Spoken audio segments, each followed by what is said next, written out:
All we gotta do is win. So if they sleep on you, tuck them in. Meet me at the top. If you bought, I'll drop my pen. So many stars in the making, thank you, sing. Eyes on the prize, I say passionate. I got the sauce like Diana, vision like Matheson. They say patience is a virtue, so I went around the world and back again. Now NSL be on the map, no more imagining, it's happening.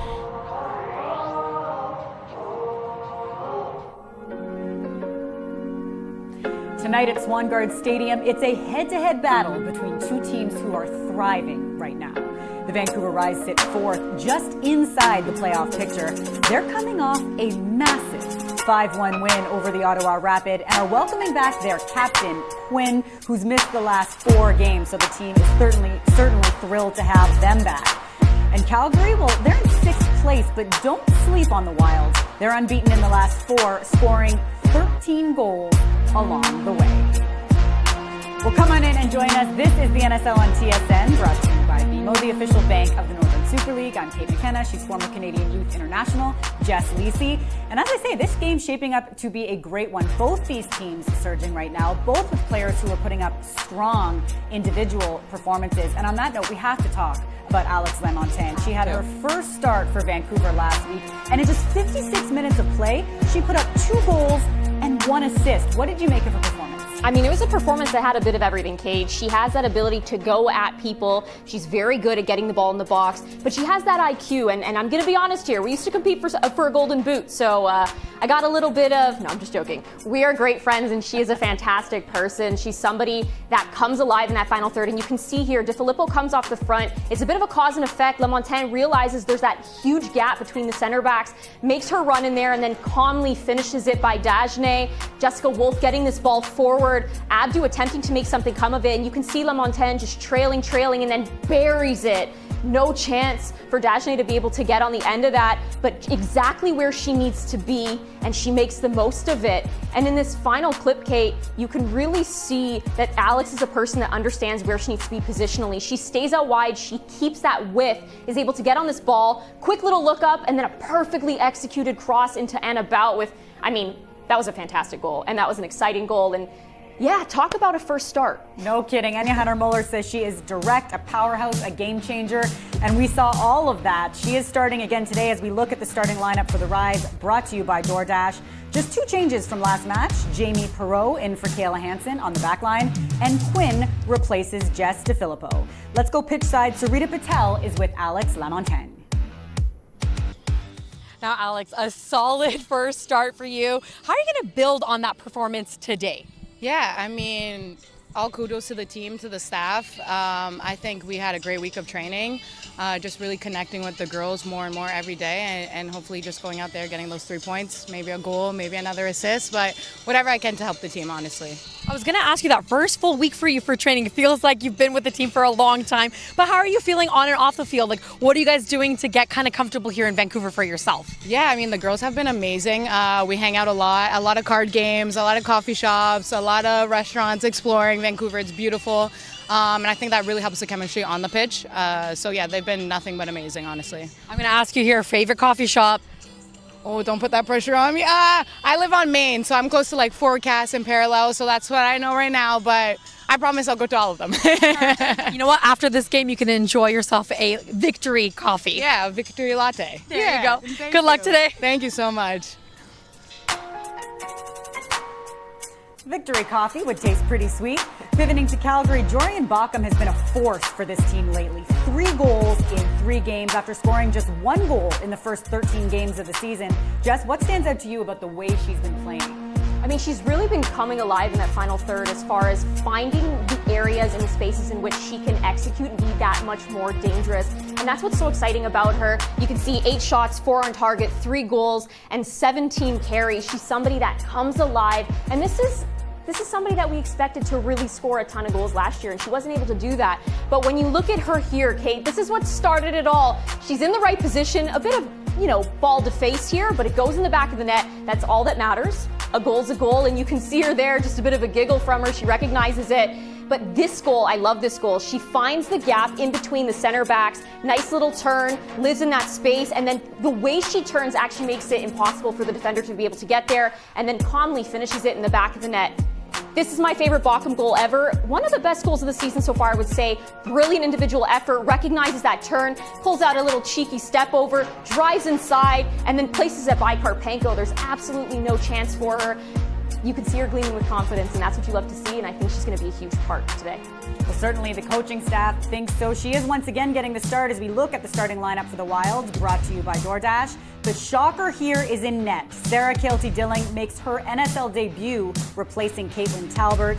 In the midfield, Janaea Robertson steps in as 18-year-old Tegan Stewart is with the U20 Canadian women's national team, getting set for the upcoming U20 Women's World Cup. And Taylor Otto signed with the team at the end of July. She's already on her 5th start, and moments ago, she spoke with Sarita Patel. All right, Taylor, since joining the Wild, you've been a constant on the pitch as the team is moving in the right direction. How do you think the team is adapting to a few of the changes in the recent times? Yeah, I think that we've had a lot of new players come in, as well as having some of the players from the beginning of the season. And I think it's been really good to kind of have like new faces and people that can kind of help us integrate as well, that have been playing and been in this league for a bit. And obviously we've gained a bit of momentum, new coaches, and yeah, I think it's been good. And those 4 games unbeaten across all comps, how are you looking to build on that momentum today? Yeah, of course. I mean, we want to get points from every game, and that's kind of been our goal since I've gotten here. Each game, make sure we leave with at least some points, and yeah, 1 game at a time, and that's really important to us. Thank you so much and good luck tonight. Thank you. Here's a look at the standings. Thanks to a win earlier today, we have got a new league leader. The Montreal Roses bumping Ottawa out of 1st place. Vancouver sits in 4th with 22 points, and the Calgary Wild round out the table in 6th.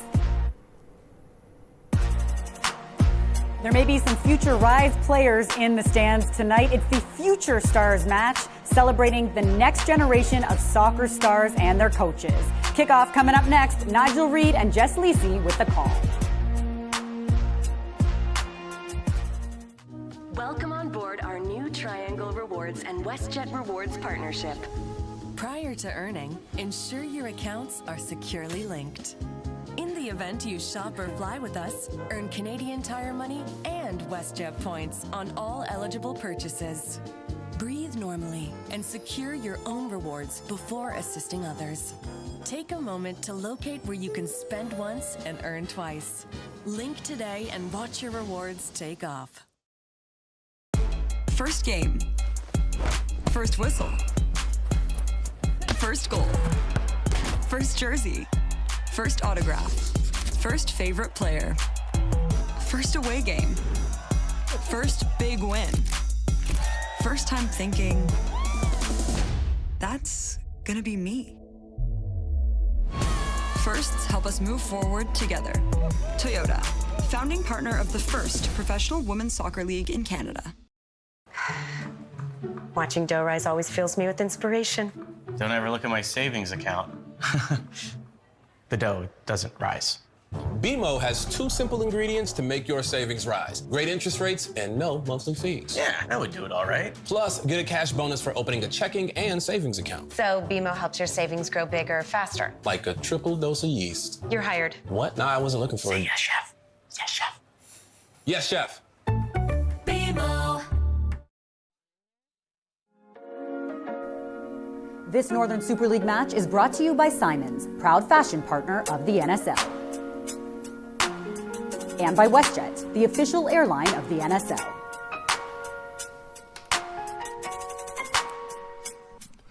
Greetings from the wonderful West Coast, where we are ready for the resumption of the Rockies rivalry in the Northern Super League, presented by BMO, official bank of the NSL. A warm welcome to Swangard Stadium in Burnaby, BC, where the Vancouver Rise play host to the Calgary Wild. Vancouver aiming to build on their biggest win of the season, but Calgary are determined to extend their own unbeaten run after winning a 5-goal thriller on their last visits to Vancouver. Beautiful afternoon, time just after 3 p.m. local. It's 20 Celsius, it's sunny, A light southwesterly wind, perfect for players and fans alike. And Captain Quinn is back for the champions, Jess. Big addition for Vancouver. Absolutely massive. When Quinn is in the midfield, they're able to get on the ball and swing it, really help dictate how this Vancouver side plays. So massive player.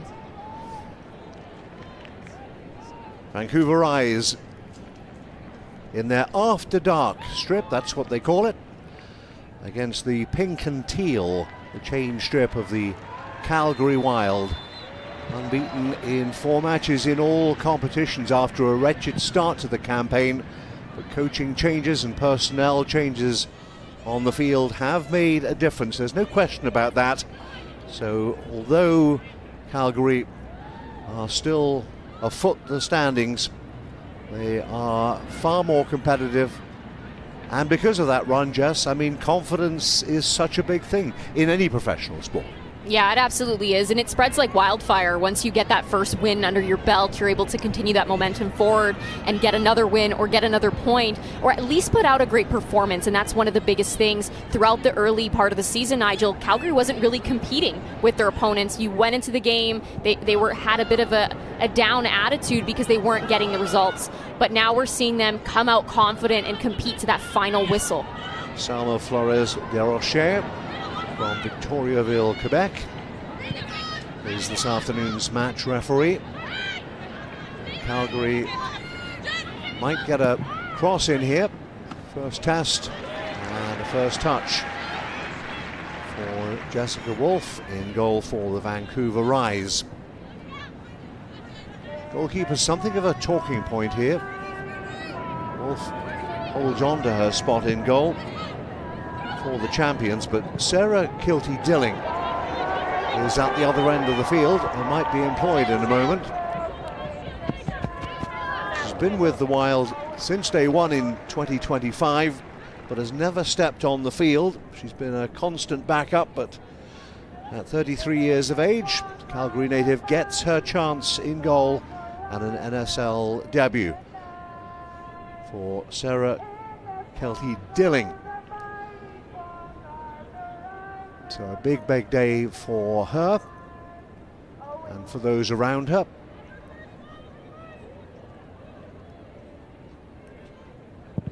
And you must know, Jess, when you finally get that chance to make an appearance, I mean, the butterflies must be going a million miles an hour, but you've got to put that out of your mind. Without a doubt, and these women are professionals, right? They're going to step in there. They're going to do what they need to do. Of course, that, as you mentioned, Nigel, the nerves will be there, the butterflies will be there. But once you start to find your footing through the game, they certainly do start to dissipate. And Johanna Muller has left her top scorer on the bench today. We're talking about Jess DeFilippo, who has 9 goals and 4 assists. Now, she did come off injured in last weekend's game, that big 5-1 win against the Ottawa Rapid, and that may be something to do with the fact that she's starting on the bench. Corey Babington, the Australian acting head coach of the Calgary Wild, despite their precarious position, when asked yesterday about ambitions, realistic ambitions for the remainder of the season, he said, "I still think we can make the playoffs. It's mathematically possible." Now then, side netting. And an early chance for Alex Lamontagne. So dangerous, had such an impressive game last weekend. And this is a great ball over, and you see Lamontagne just off the shoulder there of the Calgary Wild back line. Tries to come back across her body, doesn't quite strike it enough. You can see her immediately know that she didn't hit that well. But a threat anytime she's in and around that goal. Real NSL star in the making. Didn't know too much about her until last weekend in the nation's capital. Spent several years in France and Saint-Étienne and others, but has made her way back to Canada and had a breakout game against the Ottawa Rapid with 2 goals and an assist, and, well, goodness me, she couldn't have had a better start to her NSL career. Now, of course, expectations. Everybody knows who she is. It's also quite a frightening front line when you have a DiFilippo and you have an Abdu and now an Alex Lamontagne as well, to be able to add her in the mix. That's not a front line that I would want to be defending against, Nigel.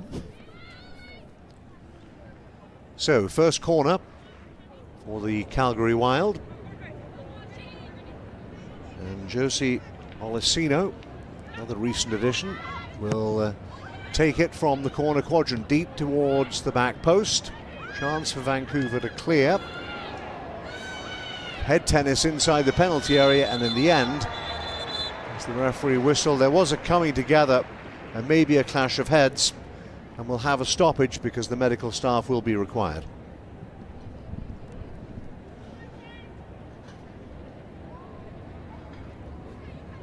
Looks to have been quite a hard collision. You see Perreault there in discomfort, as well as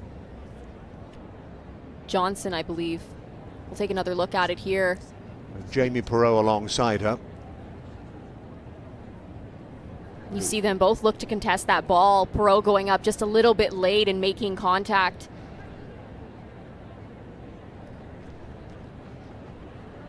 So this may be a lengthy stoppage. Both players entitled to jump and contest the ball as it came over from the corner. But the medical staff need to do their work, and of course when there's ever a suggestion of a head injury, the referee is obliged to stop the game. Let's quickly go downstairs pitch side and Sarita Patel. Sarita? Yeah, thanks, Nigel. You guys were talking about Sarah Kelty-Dilling, who's making her first professional start today. And like you said, she's been with the Wild for the past 2 seasons and hasn't had a chance to start for Calgary. The coaching staff has been wanting to find a way to get her in. And since the team is on a lot of positive momentum, they thought what better time than today to give her that opportunity. She was a teacher before turning pro, which is evident in her strong leadership personality. That's what the team tells me. And she says that the team told me as well that the team was super excited to play in front of her. She was told about the opportunity late last night and was extremely excited. And the best news of all, Kelty-Dilling's wife Jill flew in today to witness her big moment. How special is that, Nigel? Back to you. It's real special. Thank you so much. Now those two players leaving the field, at least momentarily, to get further medical attention. So for the time being, we'll continue 10 against 10, and we'll resume with the drop ball for Jessica Wolf. As the running repairs continue on the sidelines, as you can see there. And when those players are ready to resume, they will need to be invited back onto the field by the referee. So some extra spaces for the time being as the Vancouver Rise look to build. Okamoto has been moved into a central defensive position. This is Mia Pante. Was that a handball? Referee was close by. It's a close call. Looked like it might have been. Referee was a lot closer than I was. Mia Pante, another chance to cross towards the back post, looking dangerous. Lamontagne onto it quickly. The angle of the pass didn't quite reach Quinn. And Tori Tumeth, the Australian centre-back, feeds Okamoto again, and Pante's got some more room on this left-hand side. A deflection, and all the way through to Kelty-Dilling. Now, was this a handball, I wonder, Jess? It's a close one. It might have been, Nigel, but as you said, the ref is quite close. Grace Doherty's left arm appeared to be away from her body. Referee not interested. Might have got away with one. I think that belongs in the I've seen them given category. Yes, correct. I would agree with that. Camilla Reyes and Pante seeing plenty of the ball. Lamontagne's come over to the left-hand side now to keep the move going. Up against Doherty. Lamontagne. Well, couldn't pick out a teammate. Well, Jamie Perreault could not continue, unfortunately, for the Vancouver Rise, and has been replaced by youngster Raquel Partovi,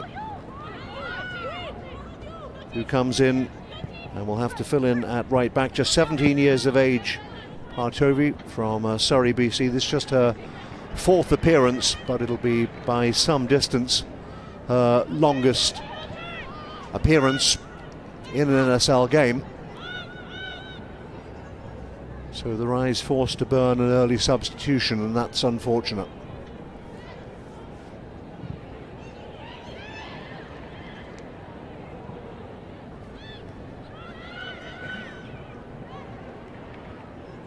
Abdu almost nicked the ball there. Okamoto gets her way and by the technical areas. Grace Story will take the throw for the Wild. Helped on by Thurton, but straight out of play.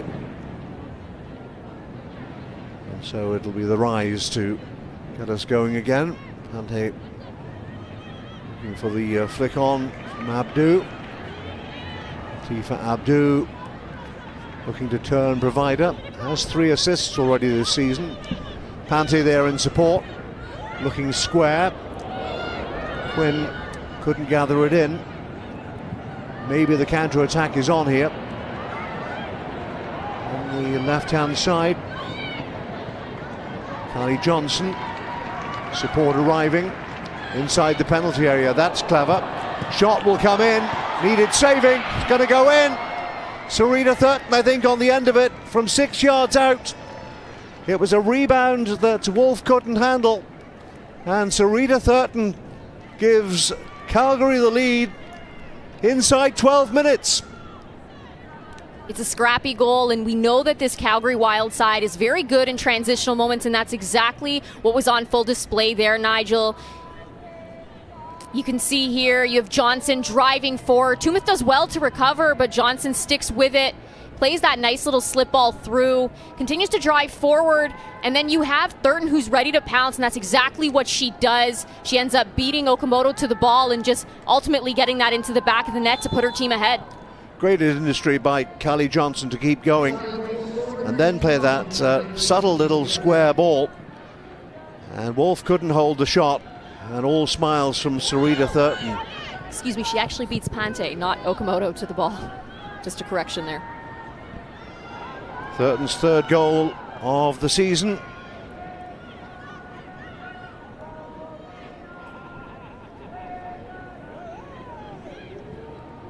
So Vancouver had to replace a player and pick the ball out of the back of their own net.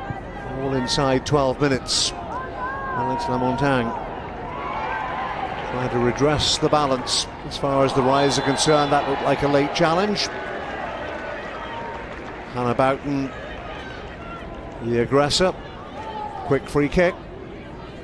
You're seeing how active Lamontagne is all throughout that front line. They come back for Pandey. Stordy watching. Early cross towards the back post, and Lamontagne rising just over her head. It's like her and Pogarsh just colliding. Anderson Pogarsh limping away, but all action Lamontagne. Pante looking for that back post runner, and Lamontagne is there, but just a little too high for her.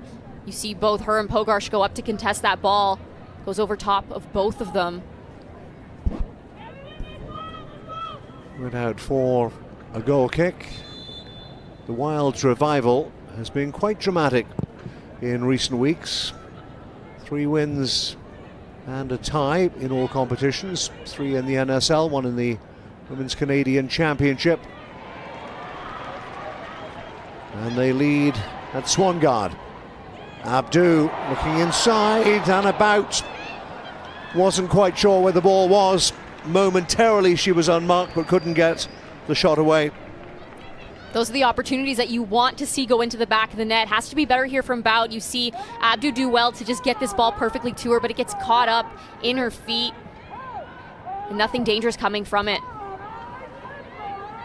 Jorian Bockham leading the charge at the other end, but the flag has gone off for offside against the American striker. She's been a real threat as of late in the latter half of this season, Nigel. She has been coming alive in that final third. Coach Babington mentioned that she's an honest competitor. She works very hard. She has that winning mentality, so he's definitely super happy to see her getting on the scoreboard and making things happen for the side. It's worth bearing in mind that Bockham has scored in both the games against the Vancouver Rise this season.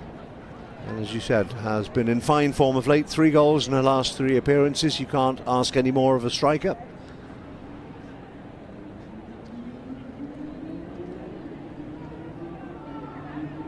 So Vancouver will be well advised to be wary of the Scottsdale, Arizona native. Abdu, clever ball inside. Out dispossessed. Quinn thinking about it, looking to measure the pass. It was too short for Lamontagne, and Storey saw it coming and cleared out for the Calgary Wild. Now there's a foot race involving Storey, who actually got the last touch, and behind for a goal kick to the Vancouver Rise. Quarter of an hour gone. Thoughts, early thoughts, Jess? I think both teams are struggling a little bit to find their footing in the final third as far as that final action. We've seen with Vancouver, there's some good spells of possession where they have that 1-2 pass combination, but then that final action letting them down. As far as Calgary, we've seen them come alive a little bit on those transitional moments. That's where they're dangerous. They've really gotten better in that aspect of building out of the back though, Nigel. So I think overall, so far this first half's been quite even. Kelty Dilling clears up towards halfway. Abdu is quickly onto it. Support from Bout. Lamontagne is hoping for the square ball. May still be something on here. In the end, scrambled away on that far side by Calgary Wild.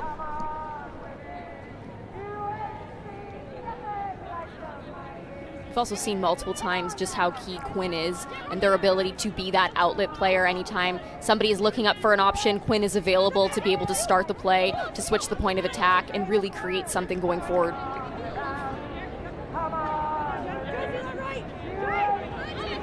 Another throw for the Rise into the penalty area, bouncing awkwardly. Appeals. Referee points in favour of the Calgary Wild. Might have bounced off an arm, perhaps.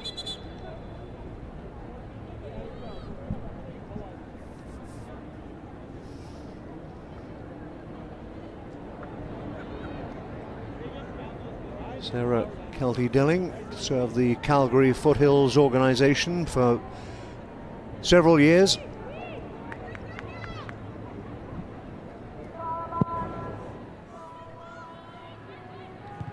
Spent some time in Arizona with FC Tucson.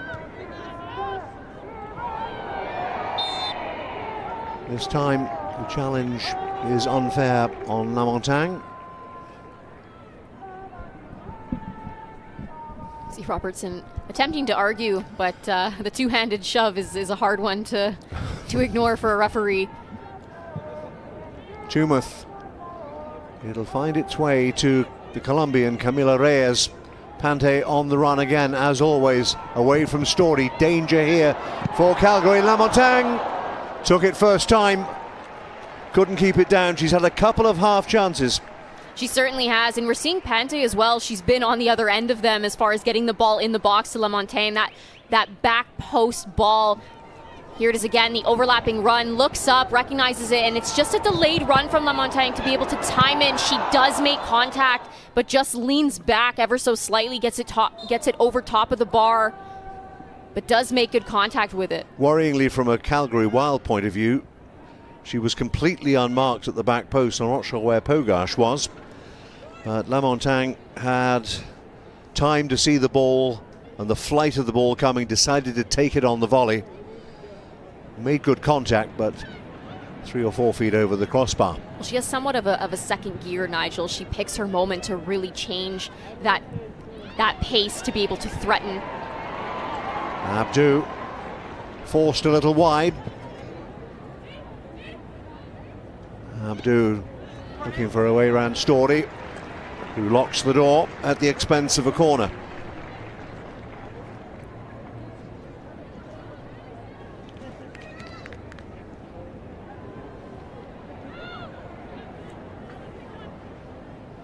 Another opportunity here for the Rise. We've seen quite a few opportunities that they haven't been able to capitalize on. They're beginning to build up ahead of steam, and Reyes will take the set piece. Scored last week in that thumping win over the Ottawa Rapid. Here comes the corner. Kelty Dealing needs to deal with it. It's not away yet. And in the end, took another deflection. It's going to be a corner on the other side. I believe it was Quinn that got the shot off.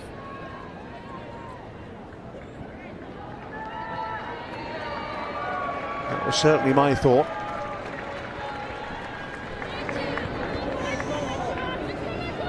So from one side of the field to the other.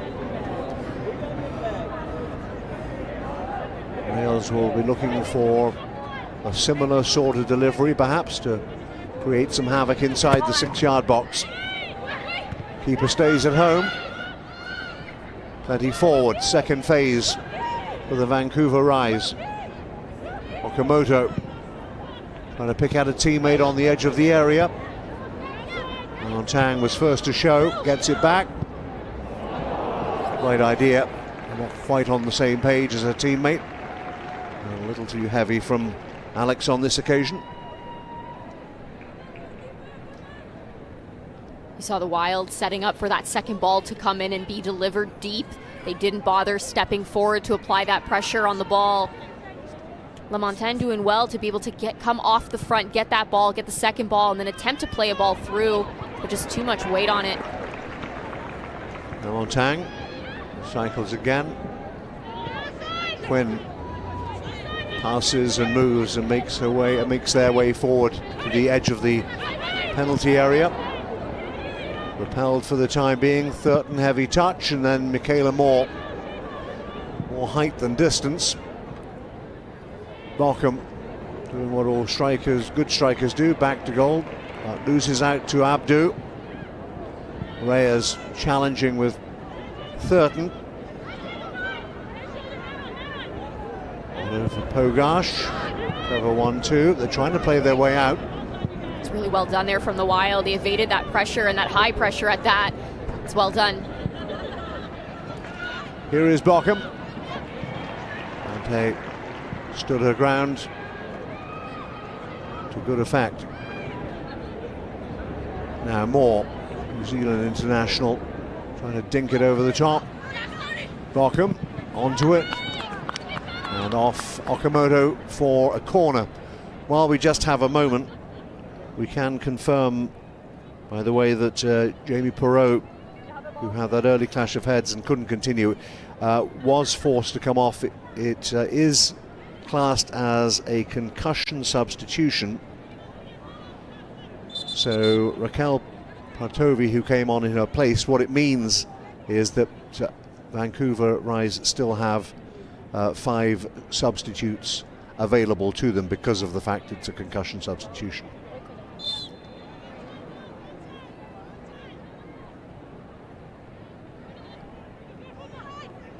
Wild temporarily down to 10. Wolf came, rather flapped at it. Shot will come in from the edge of the area as they look to double the lead. Thurton trying to get there. Abdu beats her to the bouncing ball and then hoists it out of play.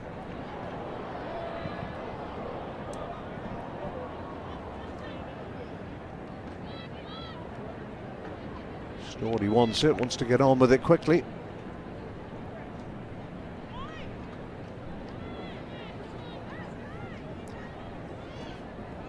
a bit of confusion from the Wild on who's going to take the throw. So. Usually Story would do it, but not on this occasion. Abdu off her chest and couldn't keep it in. There'll be another throw. So Hannah Boughton will take the throw.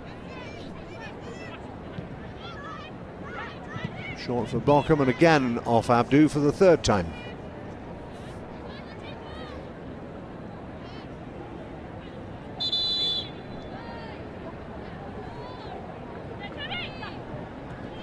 Bockham wants it. Not much room to operate. Reyes turns it over. Abdu out of play again. It's all a little stop-start for the time being. Calgary Wild won't care about that. If they can disrupt and look after their lead, they'll be perfectly happy. It is week 19 of the Northern Super League, presented by BMO, official bank of the NSL. It's quite a series of throw-ins on this side. Can't be offside from a throw. Don't forget that. Calgary trying to go around the outside. Comes all the way back to Story. Boughton, square ball. Quite content to play possession soccer for the time being and frustrate the Vancouver Rise.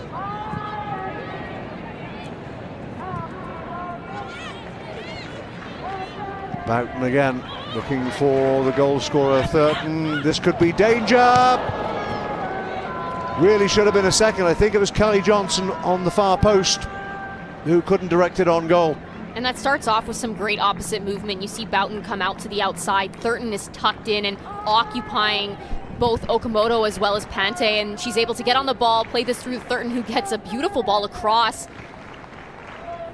Needs to find the back of the net there, though, Johnson. We know that she can. We've seen her do it many, many times, and she's a big threat in and around the goal, but she needs to be able to put that into it.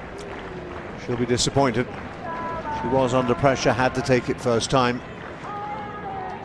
But she would have expected to hit the target. Tori Tumeth forward on the right-hand side. Two bodies on the ground. Another coming together. Referee is allowing it to go for the time being. Alcino, I think, is one of the players, and the other might be Pogash in that area of the field. But it's Partovi and Johnson coming together. Well, shoulder to shoulder, then a tangle of legs, Jess. Yeah, there's not anything in the initial contact. You see them go shoulder to shoulder, but they both landed quite hard as they tangled legs.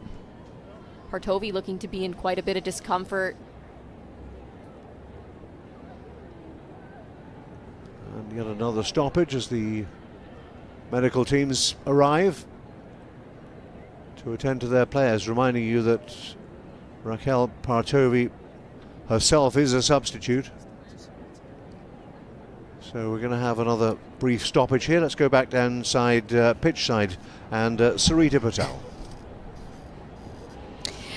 Thanks, Nigel. Yeah, we spoke with Corey Babington earlier this week on what type of culture he's trying to instill into this team. And he said the best way to get more out of your players is human connection. You get to know them pretty quickly. And if you combine that with having high standards on the training pitch, it creates a good culture. Then when people see improvements in performances, it's easy for people to buy in. You try to give them structure. You want them to be working within, but also it has to be times where you can let them improvise according to the game. And it looks like it's been working lately for them as they're up 1-0 in this match. Back to you. No question about that, Sarita. Thank you for that insight. Tough job being a head coach, Jess, because you want to encourage, but sometimes you need to do it with a velvet glove. That is one way to put it, yes. I do think that, this is a team that when we spoke to Coach Babington, he mentioned that one of the biggest changes is not so much that there is new players coming into the mix. It looks like we are going to see a sub here as well, but it's having that clear expectation, and that's what he said that they came into it with, and that is what has really helped this team take that turn and start to head forward, as well as them improving physically. He said each week they're improving more and more physically, and that's really shown in their performances. Well, Anja Heine-Muller has got some decisions to make here. the clear indication from the medical staff is that Partovi, herself a substitute, is not going to be able to continue. So they need another defender for the substitute. And, well, maybe Kayla Hansen, maybe Sura Yeka, we'll see. But Partovi, well, that cuts a very sad figure for the young teenager, being led away and limping heavily in that coming together a moment ago. So Vancouver Rise are going to have to make a second change. It's going to be Mila Iwazic, herself just 17 years of age, from Langley, BC, Canadian U17 international. Now Iwazic is, or has been, operating as a central defender, so maybe they'll adjust things along that back four. And it looks to me as though Okamoto might have gone out to the right-hand side, which is her more natural position. Well, problems are plenty for the Rise in the opening half an hour. They've had to make 2 substitutes. They've conceded the opening goal. Amazing, isn't it, this game, after all that euphoria in Ottawa last weekend? And things not going to plan today for them. Unfortunately, they can't all go that way. We'd all love that as competitors. You always want it to fall your way. But as you're seeing there, 7 shots for the Wild, only 3 on target. And for Vancouver, 3 shots, 0 on target. So they have to be able to be more clean in that final third. It's not for a lack of chances, Nigel, because we've certainly seen some good build-up from them. Abdu doesn't need much encouragement. Diligent defending, snuffed out the shot. But Abdu is a predatory striker. Give her an inch and she'll take a mile. Seen her do that so many times over the last couple of seasons. The ball hits the referee, and we'll restart with the drop ball.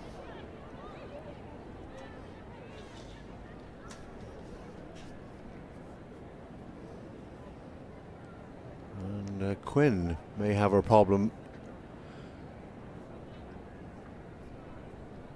Missed the last 4 matches.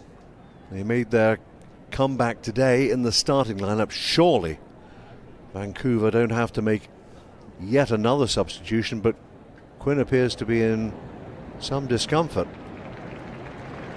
Back on their feet, but frankly looking a little groggy. Saw Tumith with a bit of a hand signal there, pointing to her head and saying that that might be the case with Quinn. But Quinn is back on their feet, so hopefully that's not the case. Remains on the field for the time being. We'll keep an eye on Quinn. Iwazic. Pante.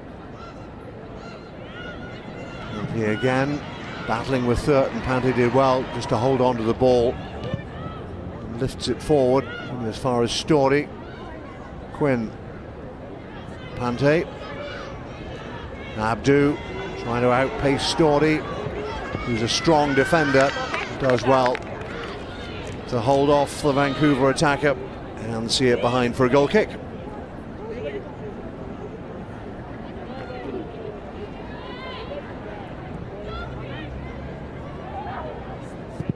Moore will dispatch it towards halfway. Quinn read it. Abdu, clever turn, thinking about the shot. Tried to lay it off and might have taken it herself.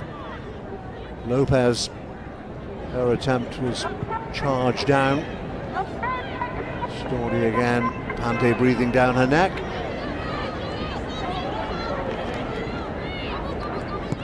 It's actually Bockham that's all the way back in. Beg your pardon. In her Oh, half. dear me. Oh. Late challenge from Anabout, to put it mildly. Upending Bockham.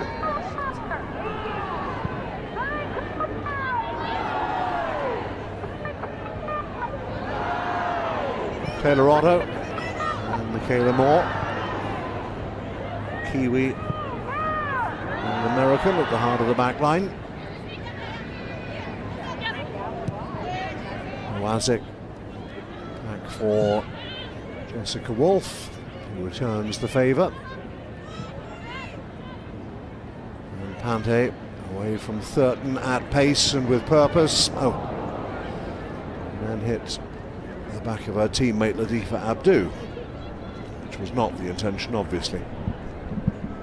I've mentioned a couple times that is that final pass and that final action that's letting down Vancouver in the final third. But what I want to see from them is them using their ability to switch that point of attack. We mentioned Quinn being back in the mix, their ability to do that and that recognition to be able to stretch out that back line and really threaten consistently, get those balls in the box and get runners in there as well. More intensity now about Vancouver coming forward. Here comes the service, takes a deflection. The deflection takes it behind for another corner. Johnson. 10 minutes to half time. Vancouver need a spark. Reyes will try and provide one from the corner quadrant.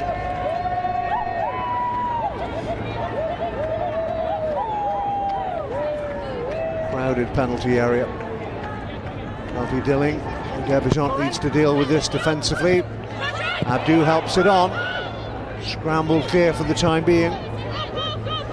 Still plenty forward for the Vancouver Rise. Montang trying to get there, goes to ground. The referee's whistle says corner. Lamontang, got a feeling she was pulled down there. Referee says no, it's a corner.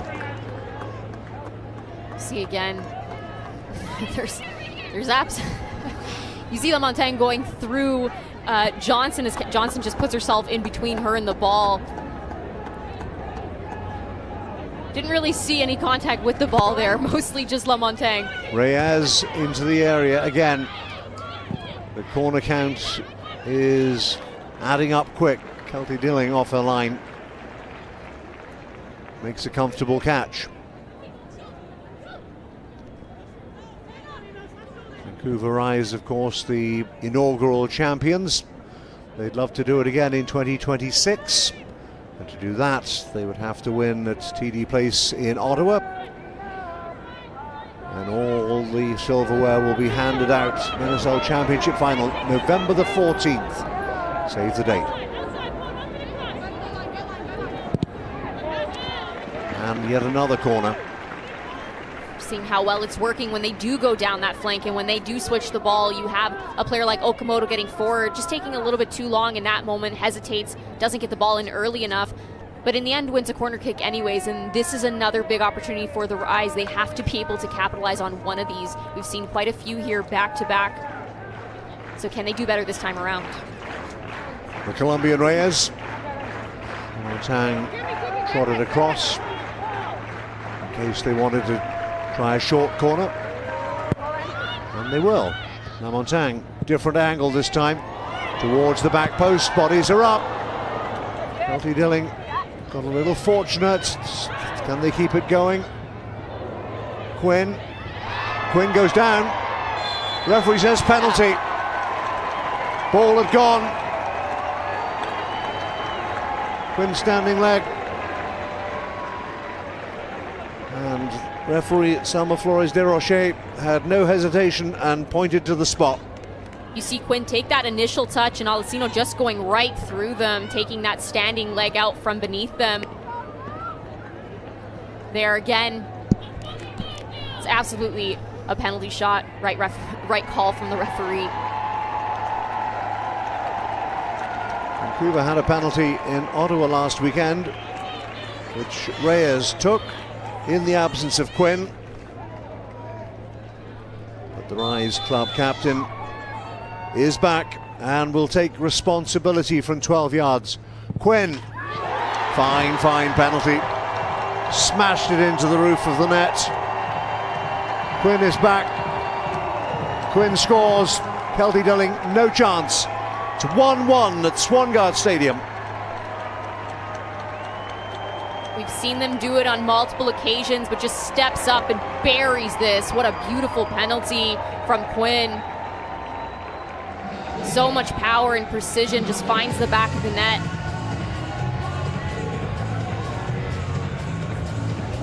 Won the penalty and converted the penalty. Third goal of the season for Quinn. All of them from the penalty spot. They fairly thumped it into the top of the net. Now we got ourselves an even game again, Nigel. Now we see who reacts and who takes that momentum. Will the Rise continue to drive forward and use that momentum, or are we going to see what it looks like right now and go back the other way? Certainly attempting to do that. But the cross was wayward, and Storey will be disappointed, having sprinted 60 or 70 yards down the field. Couldn't pick out a teammate. Just looking for that early cross for a runner, but as you said, just not precise enough in that final action, ends up kicking it out of bounds and too far ahead for anybody to be able to get to.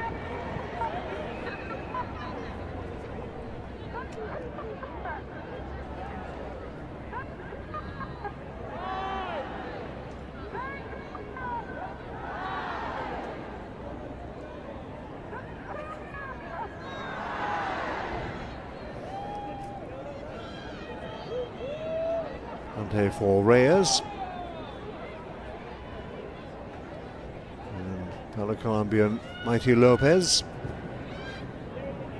playing up top again for the Vancouver Rise, having also got on the score sheet last weekend in Ottawa. Thurton has already scored today, towards the back post. Carly Johnson, I think. It is Carly Johnson. And within a couple of minutes of the Vancouver equaliser, the Wild take it down the field again. Thurton provides, Carly Johnson smiles. It's 2-1 to Calgary. Well, this is the exact response you want, but it comes off of Pante being caught out of position, caught in transition, and you see Sarita Thurton just getting forward, gets in that spot, and delivers a beautifully executed final ball into Johnson, who gets on the end of that, puts her head right through it into the back of the net. See that contact after as well. Johnson claims the goal. It is her fourth of the season. So we've seen it a couple times now, Nigel. It's great to have a wingback that likes to get forward and play in that area up top where Pante is right now. She's been doing it time and time again. Pante into the area, ran out of room. But there has to be that attacking balance as well, and that recognition that you can't go every single time. You're going to get caught in transition, and if you don't have the gas left in your tank at times, and you have players like Thurton, or we've seen Boughton also come out into that space, but a lot of movement in that space that she leaves behind her. So just something for the Vancouver Rise to be aware of with their attacking balance when getting those players forward. Coming up at half-time, we'll have analysis, of course, of the first 45 minutes in Vancouver. And we'll have highlights as well from Stade Saputo earlier, an historic game between the Montreal Roses and the Halifax Tides. If you don't know how it finished, I'm not going to spoil it for you.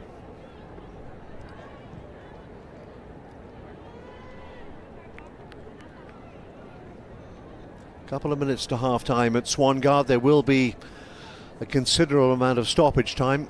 Had the medical staff on the field more than once to attend to 2 or 3 collisions. Tumeth.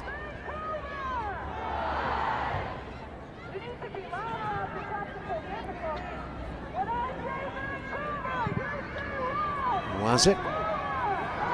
Looking for Abdu, who couldn't collect it.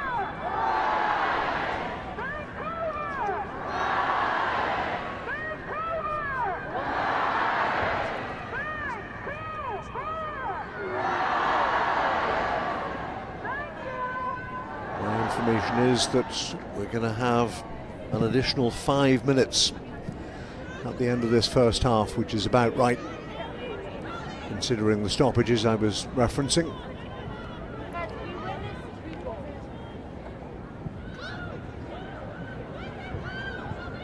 Kelty Dilling could do nothing about Quinn's penalty.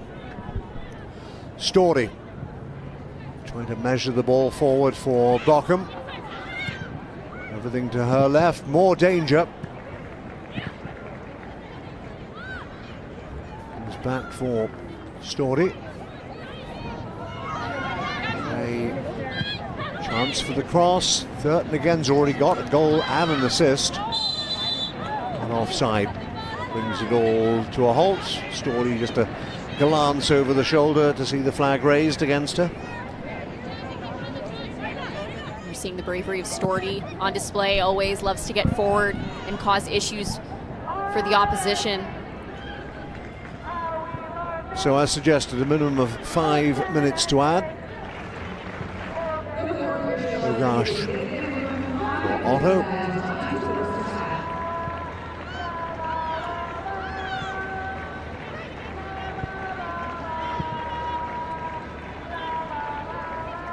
Gosh again decides on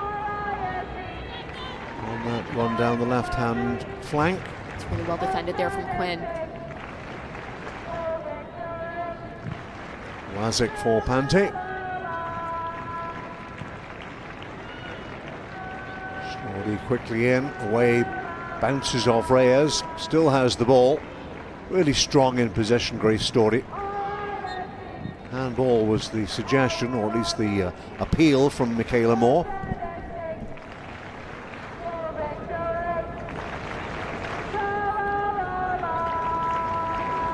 34-year-old Grace Storey, Calgary natives, another player who spent much of her youth with the Foothills Club. Spent some time playing in Portugal as well. You can also hear that great environment in the background.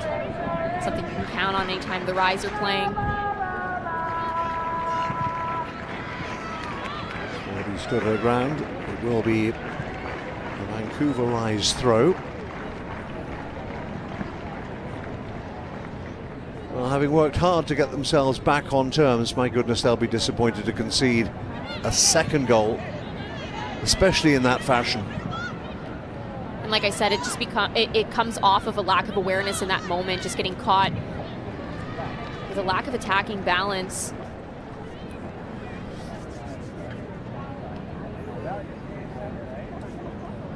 The fans are here in good numbers, as always at Swangard Stadium.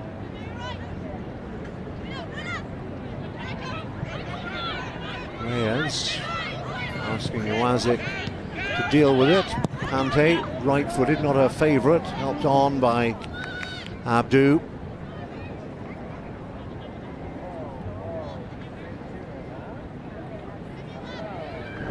Storey again down the line, trying to find Bockham.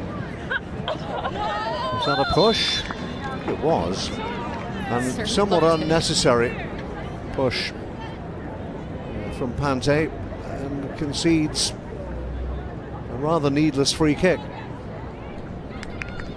Might just be a bit of frustration coming out of her, but as you said, not necessary. Just straight through the back of Bockham. Olasino will take it, so what would have been a throw is now effectively a short corner, if you like. And maybe potential here for Calgary. Olasino heads her up. Swing and a miss from Tang. To the area again. And then Okamoto can't control it. And behind for another corner. Strong finish to the half from Calgary Wild, who I think over the space of the first half have probably been the better team and probably deserve the lead. Yeah, I think in that first bit of the first half, we saw Vancouver create a lot more as far as getting into the final third, but they weren't purposeful with it. They were lacking any sort of bite. Sino again with the delivery, hooked away off the 6-yard line. Still deep inside Vancouver territory. There's been some uncertain moments inside their penalty area.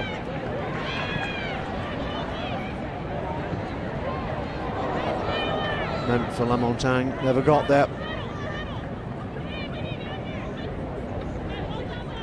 Calgary's back line can breathe again and probably see out the final 30 seconds of what has been an entertaining first half. It might not yet be over if they can play this right. Bochum wants it. Bochum's going to get it, is she? Not quite. Goodness me. Tumouth did just enough to deny Bochum. At the other end, Abdou is heading for goal. Abdou dispossessed at the crucial moment. Bochum keeps the ball in field. Pante takes it away. Referee blows for half-time. Calgary have been twice in front. Thurton and Johnson, the goal scorers. Quinn for Vancouver. Calgary lead by 2-1.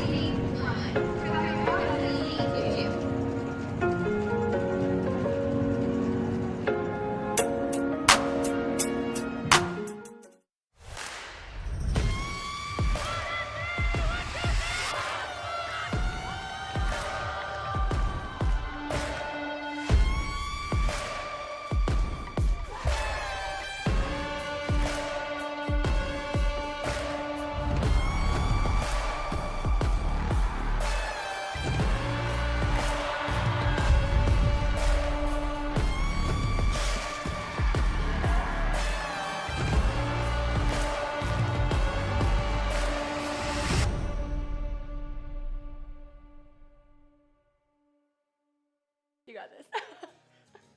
Now we're together again. I feel like I started to understand in college what that next step looked like of being a professional athlete. It wasn't very clear when I was younger because there wasn't professional soccer. I graduated from a smaller school in the East Coast, and after my last game, I was like, I feel like I'm not done and I had more to give to the sport. So I went to a tryout and they were like, we don't have a contract for you because you're a midfielder. And in that moment, I was like, wait, I'm actually like not good enough. And I started calling all my friends and I was like, do you think I'm good at soccer? And everyone was like, yeah, we think you're really good. Deciding for myself, I was like, no, you are good enough. Stop getting all this external validation and just like know within yourself that you're good enough. I think for me it was a full circle moment. I played with the national team here in like 2014 and 2015, and after living in Vancouver during that time, I told myself, I'm gonna live here again. Being back in Canada, obviously like with the landscape of what's happening in the US, how much we had worked toward building this league and building opportunities for women in soccer in Canada, I think that was definitely a full circle moment for like all of the work I personally had put in, other people around me. Yeah, it was just exciting to be part of that. I mean, I knew that Vancouver was having a team and I was like, wow, that's so great. And then actually Quinny was the one that was like, hey, I'm thinking of going there. You know when you hear about an opportunity and like it just everything about it feels right? And Quinny was like, I'm gonna go there. And I was like, I wanna go there. Then I was like, wow, like I just got instant excitement, and I've always wanted to just be in a new league and help grow the sport. One of the most memorable parts of my career was I got a DM from someone that said that I helped encourage her to come out to her family. And this was a point where like I had kind of just come out to my family and kind of just came out public. And that message, like I will never forget it. It meant so much to me because I obviously didn't have a lot of people that I could have kind of looked up to that were like out, and I kind of felt a little bit of shame in the beginning when I was like kissing girls. Can I say that? I don't know. I take so much pride in it, and it's honestly one of, pride, get it. But I think it's one of the most like my favorite things about having even a small platform is because I just want to spread awareness that like, let's just celebrate everyone for being themselves. So yeah, it's one of my favorite things about this job.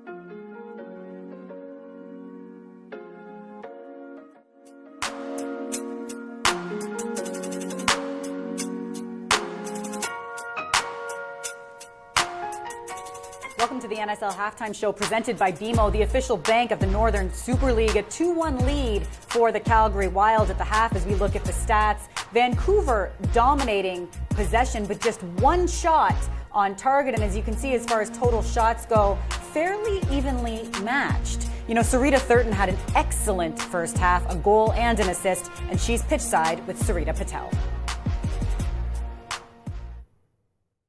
Sarita, 2 goals, 1 assist in Ottawa 2 weeks ago. A goal and an assist already. What's working well for you lately? I think our whole team's just gelling. Like, I could never do that by myself. I think our whole team is working so hard in the games, and I think it shows. Like, we all set each other up, so it makes that a lot easier. A really physical game out there today. Kind of hot as well. How do you guys close it out? I think just keeping the same intensity, trying to win those 50-50 balls, and then, like, keep working to get another goal. Yeah. All right, good luck. Thank you so much. Kate McKenna, Jess Lisi with you in studio. And Jess, let's get through some of these goals, starting with Sarita Thurton's opener. It strikes me that, Leah Blaney said she wants a gritty team that espouses the mentality of the city of Calgary, and this was it. Absolutely, and this is a team that has been so good in transition. That's something that we've mentioned even at the beginning of the season when they were struggling. That transitional moment is something that they thrived in, and that's what we saw this start off of. Johnson driving forward. She's able to get this ball back and then continuing to drive forward into that space. And you have Sarita Thurton. She's ready to pounce, and that's exactly what she does. She beats Pante to that. It's a gritty goal, and it's the type of goals that you need to start off a match because this gets you in it, leaving her heart out there, and you see how excited she is after she's able to get that into the back of the net. But that was a great way for them to start, Kate. It certainly was. And 38 minutes in, momentum though swings a little bit in Vancouver's favor when Josie Alessino pulls down Quinn in the box. As you said on the call, this was a clear foul. It was. Alessino takes Quinn's leg out from underneath them. It's a standing leg, so it is a quite an obvious foul at that. But you'll see it here. Ball just getting away from Quinn, and then Alessino coming through Quinn's standing leg. Goes down. There's no doubt in my mind that is a penalty. Referee gets it right today. And then Quinn steps up and absolutely buries this, precise, with just the right amount of power into that top netting. They don't stand a chance. Sarah Kilty-Dinning, no chance there. But to their credit, Calgary responded quickly. Sarita Thurton takes the ball down the flank, swings it across. Collie Johnson makes no mistake, and this is our Intact Insurance move of the half. What stands out to you about this one? Well, first off, it's about finding where that space is, and you saw that Pante was getting caught quite a few times. Getting forward, the attacking balance lacked a little bit, so that's what happens here. You see Thurton getting into that space, drives forward, looks up, and you have Johnson at the back post, times it perfectly, gets her head on that, just past Jessica Wolf. She's able to beat Okamoto to the ball, and as you said, makes no mistake. She knew that was going into the back of the net and there was nothing stopping her. She has so much momentum, she actually ends up falling in the end with even just a touch of contact. So that was a great goal, Kate. She was at full speed there. Yeah. You're right, just falls forward into the net. So a 1-goal lead for the Wild at the half. But coming up next, we'll check out the highlights from today's earlier match between the Montreal Roses and the Halifax Tides. This was a record-setting match at Stade Saputo. We'll tell you all about it when we return.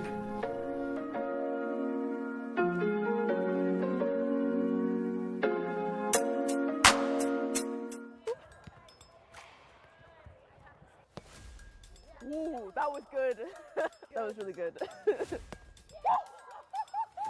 Yo, that was crazy. I'm getting upset. No, I'm gassed. Great game, great game. Woo!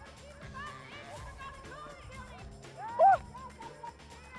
I feel like they're cheating. How did she get up there that fast? Christy, put the cone on top. Where are you going? I'm sick of this game. We can beat them. All right, we need to win now. That was just a joke. Yep. Relax, relax, relax. Let's play composed. Stay with it, stay with it.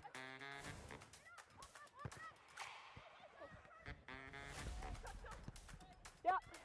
Nice. Well done. Good black. A dub, finally. We did it. W. Good T. Stay with it, stay with it, T. Yeah, step, step. Nice, man. Yeah. Yes. Black. Oh, a win feels good. Yeah, quick, quick, quick.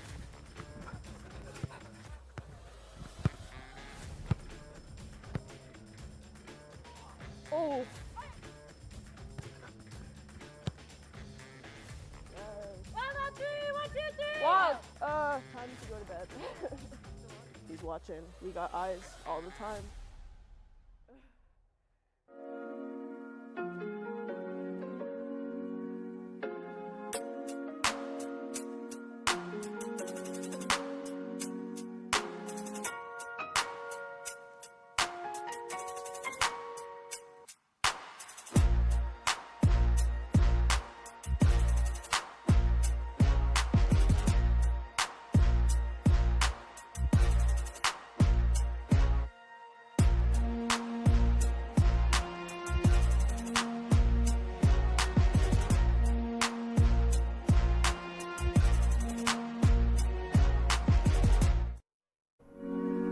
Welcome back to the NSL on TSN. Well, earlier today, the Montreal Roses took on the Halifax Tides at Stade Saputo. A record crowd on hand for this one. 17,077 fans in the stands, a new NSL record.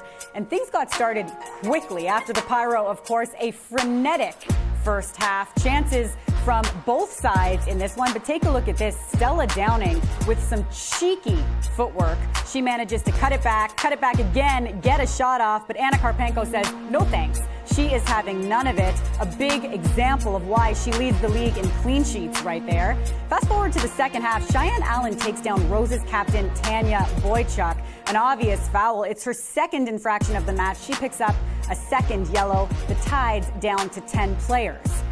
Less than 10 minutes after that, a short corner for the Roses. Mimi Aladu swings it across, finds the head of Anne-Valerie Seto. She makes no mistake. She gets it done. Her second goal of the season, and against her former team, which has got to feel good. That is all it took. The Roses win 1-0 over the Tides in front of a record-setting crowd at Stade Saputo. Let's hear from the goal scorer now, Anne-Valerie Seto. Anne-Valerie, congratulations on the victory. Take us to the moment. Halifax goes down a player. You guys have the advantage, and you get the game-winning goal. Listen, it just happened on a corner. Honestly, it went fast. I don't even think I was ready, but I just see the short pass, which gave me time, and a perfect ball from Mimi. Listen, it was a hard game. Even when they were just 10 players, they were up on us, or not up on us, but they were making our life hard still. So it was a hard game. We got the win on a corner. The whole team deserves it. It was hard, but it was good. You're in first place now. You're a local product. 17,000 fans were here. How special is this moment for you that you've inspired the next generation of young girls that can be the next Anne-Valerie Seto? It's incredible, really. All the people I see around us, 360 degree, there's people. For me, it's the first time. For me, it's the first time I've played in front of that big of a crowd. And it's bright for the future. It's very, very, very bright. And I'm happy that young girls get to see this and get to dream on to have something like this and more for their future. Congrats on the win. Enjoy the weekend. Thank you. Thank you so much. The final match of Week 19 goes tomorrow at BMO Field. AFC Toronto hosting the Ottawa Rapid at 4 p.m. That's right here on TSN. As for tonight, a 2-1 lead for the visiting Calgary Wild. But the Rise, they're known for pouring it on in the second half. We'll see what they have in store next.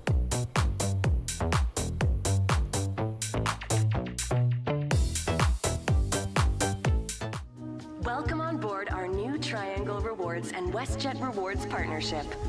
Prior to earning, ensure your accounts are securely linked. In the event you shop or fly with us, earn Canadian Tire money and WestJet points on all eligible purchases. Breathe normally and secure your own rewards before assisting others. Take a moment to locate where you can spend once and earn twice. Link today and watch your rewards take off. First game. First whistle. First goal. First jersey. First autograph. First favorite player. First away game. First big win. First time thinking, that's gonna be me. Firsts help us move forward together. Toyota, founding partner of the first professional women's soccer league in Canada. Watching dough rise always fills me with inspiration. Don't ever look at my savings account. The dough doesn't rise. BMO has 2 simple ingredients to make your savings rise. Great interest rates and no monthly fees. Yeah, that would do it all right. Plus, get a cash bonus for opening a checking and savings account. So BMO helps your savings grow bigger faster. Like a triple dose of yeast. You're hired. What? No, I wasn't looking for it. Yes, chef. Yes, chef. Yes, chef.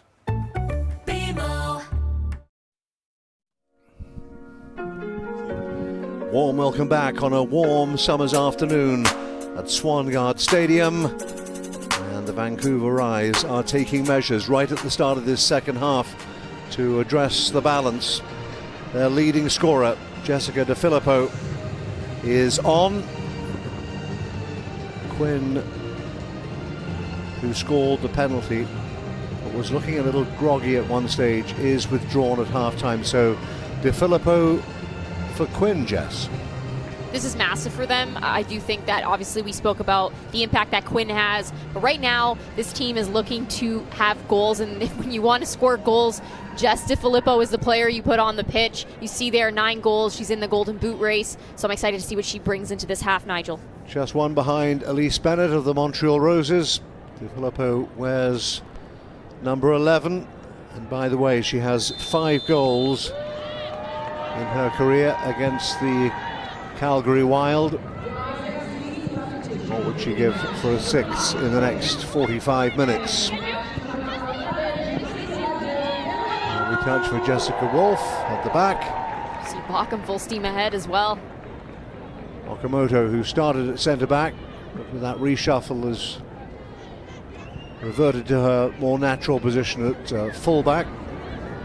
Confirmation of the change at half-time by Vancouver, and Anna Muller, the head coach, deciding that De Filippo's services are sorely needed for the champions.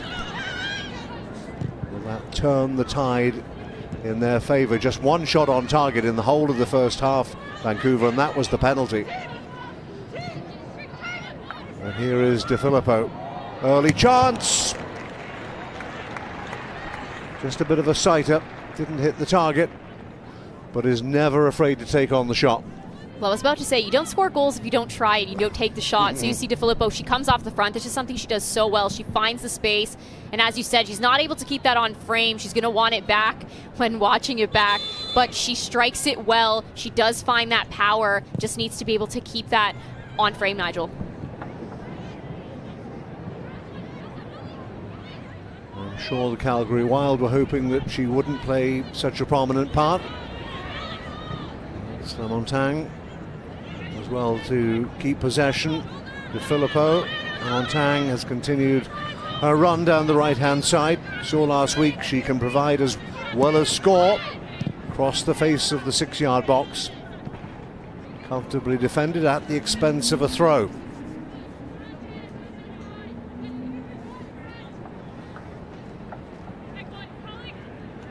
We saw in the first half with the Rise, despite them not having those shots on target, they were finding success going down this right side and looking to get balls into the box. The ball's just not quite coming off. Slamontang with the feeder and then the shot all the way across the surface, 2 or 3 yards wide in the early stages of this second half. Let's go pitch side and Sarita Patel.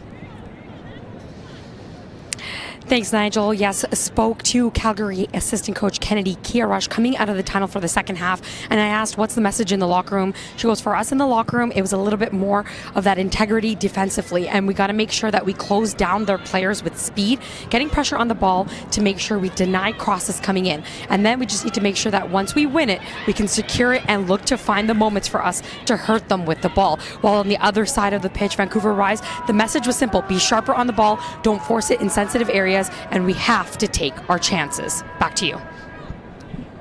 Taking the chances. Central message. And with the availability of De Filippo, that might become a little easier for the Vancouver Rise. Here is Okamoto. Players. Tori Tumeth. Both playing sweeper-keeper. And sweeps it nicely out to that left-hand side. Stordy again. fun battle to see between Pante and Storti. De Filippo looking for an option. Tumeth waves her players forward. And then Lopez, Michaela Moore spotted the danger and stepped in, made an important interception.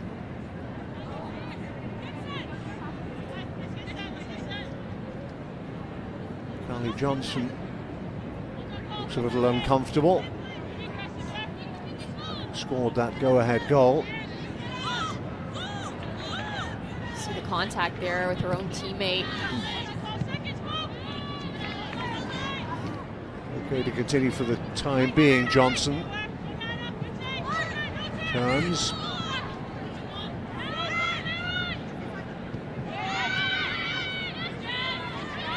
De Filippo strong in the challenge, but fair. Wazik for Pante. Abdu towards the top of the box. De Filippo looking to turn. Quite make its way to Lamontagne. You can see the frustration from Lamontagne, and it's rightfully so, because that ball needs to be delivered quicker, the decision making, and then the actual execution of the pass as well. Ball was out of play, I believe.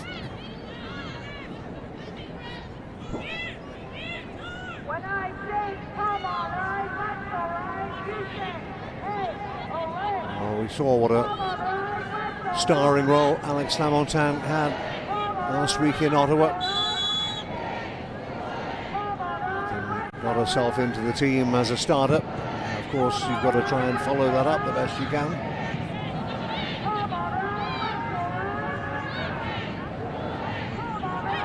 Marion Bochum, a shirt tugged by Reyes. Referee let it go.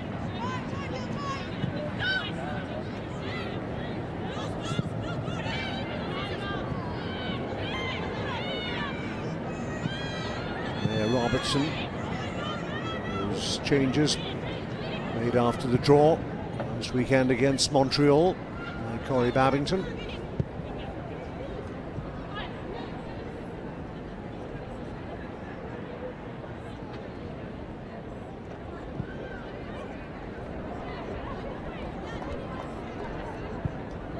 Wazik nowhere to go, decides to go safety first, back to the keeper, Tumeth. Again, back to Wolf, who gets good distance and good accuracy on her clearances. That's one of the reasons that she's held on to the shirt ahead of Morgan McCaslin. De Filippo in space. This could spell danger for Calgary, trying to thread the needle. De Filippo again with help from Lopez. Right his way to Reyes. Little dink over the top, that's a clever ball. And about. Charge down initially. De Filippo couldn't quite get there, and Bout tried to control it on the volley. See a bit of a scrum in the box, but this is a great ball over top, and you have Bout timing her run, gets this ball, cuts it back. Lopez and De Filippo both there. But ultimately it coming to nothing after Bout is not able to make great contact on that clearance. It's a game that usually produces goals. In this fixture, just this year, we've had 11. But all together, 3 wins apiece in 7 previous meetings, just 1 tie. Pante, the throw for Vancouver was very lively down the left-hand side in the first half. Lamontagne looking to nip in, and Kelty Dilling had to be smartly off her line. De Filippo has been heavily involved since coming on, making her presence felt in the first 8 or 9 minutes of this second half. Okamoto. She just always provides that target up front for them. Her ability to bring the ball down. We saw her chest that ball down earlier and bring it down like it was absolutely just another day for her, which we know it is. But she finds space as well, and she operates off that front line, gets on the ball, and is able to play creator as well, not just somebody that can find the back of the net herself. Calgary Wild have twice been in front. Moore steps up, steps out. Half controlled by Abdu, gets the ball back. Was looking for De Filippo. Seeing those passes let them down time and time again, just easily giving the ball back to the Wild. Pogash trying to poke it forward. Iwazic did enough to recover. Showed some admirable composure for Wonsu Young. Okamoto. Lamontagne let the ball run, then turned after it. Early ball infield. Cut out by Moore initially. About is going to keep it going. Square ball. Again for Lamontagne. Tumeth. Helped on and about. Oh, should have shot. Really should have taken the shot on and about. Tried to square it. And it was very nearly a golden opportunity at the other end. Bochum. Trying to get in behind Iwazic. There are moments to be selfless, Nigel, and there are moments to be selfish. She needs to shoot that. That's almost a guaranteed goal. She's right in front of the net. Just has to be better in that decision-making there. Filippo tried to angle the ball, but it goes behind. Here's another look.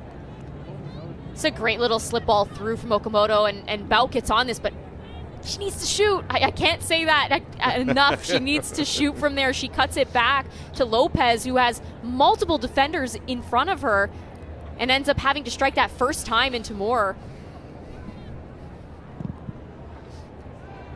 Well, it's easy when you look at it from up here, but in the heat of the moment, you have just a fraction of a second to make up your mind what you're going to do. Stordy wrong side. Abdu carries on. Can they scramble it clear? In the end, Kelty Dealing, having initially missed it, is helped out by Stordy and Moore and others. And the Wild survive. Body on the line type defending, and when you're playing against a player like Abdu, who's going to go at you and she's going to try her pace against you, she will get on the better side of you at times. It's about how you recover, and that's exactly what Grace Stordy did there. Kelty Dealing being able to get that ball in the end and nothing coming from it. Certainly Vancouver Rise are trying to hurt Calgary down the wide flanks. Here is Johnson, scorer of the go-ahead goal for the time being. Runs into Okamoto. We'll try a second time. Gets the ball across. It's going to break for Lamontagne. It's a nice combination. Reyes does well. That's much better from Vancouver. Pandey provides the width on that left-hand side. Abdu wanted it, played just in front of her. And here again with Filippo. Lamontagne at the far post. And Lopez couldn't get a telling header on it. Okamoto, left-footed, into the area. Would have been offside, even if De Filippo had managed to make contact. Double change coming for the visitors. Tilly James and Andy Williams are going to come on. James will replace Pogash, and Janea Robertson is withdrawn. Williams will take her place.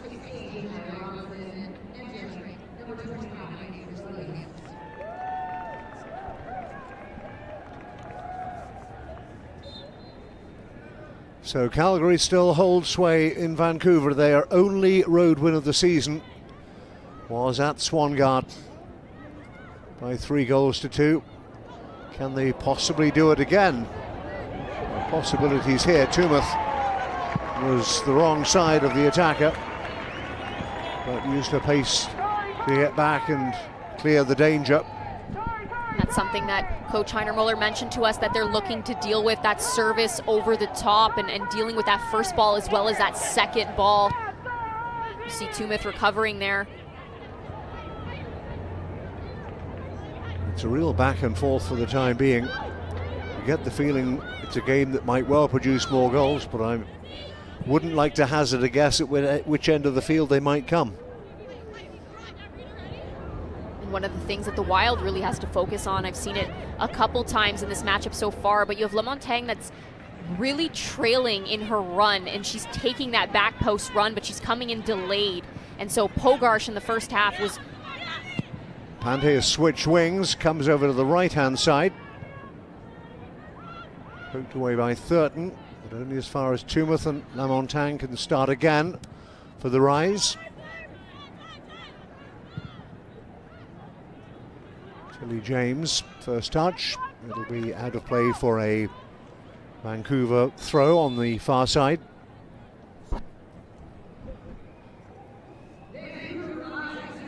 Double change for the Vancouver Rise.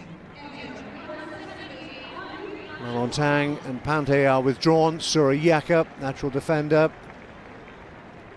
And young Audrey Francois, more offensive-minded player, will take over.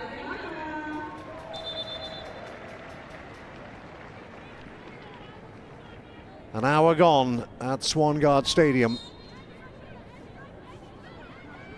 And the Calgary Wild looking to build on a sequence of 3 unbeaten NSL games, 4 in total. Lead the Vancouver Rise. Yeka looking to get involved. She'll have to run after Grace Storey, who's come over to the left-hand side from her natural right-back berth.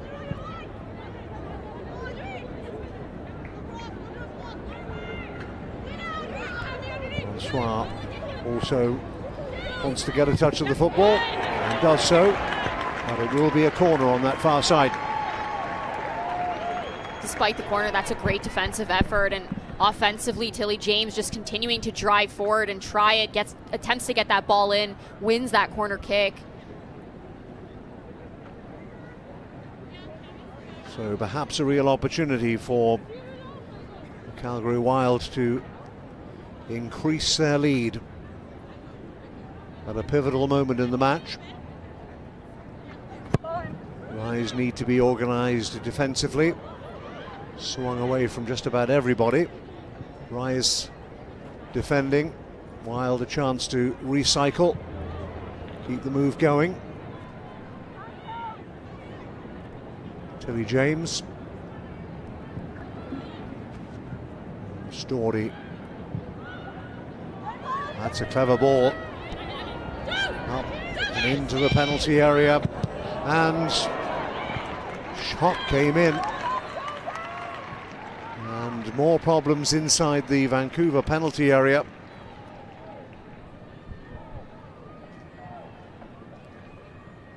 See Alessino cut that ball back.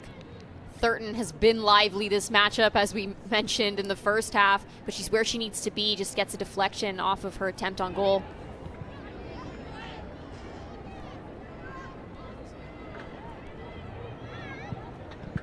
To Filippo.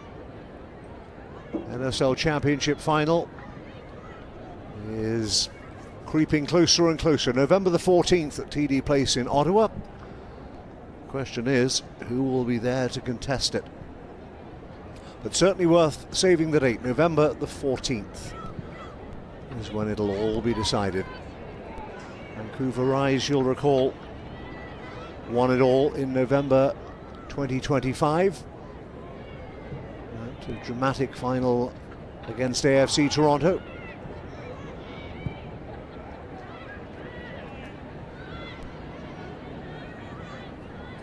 Rise looking to play that forward, but no one there.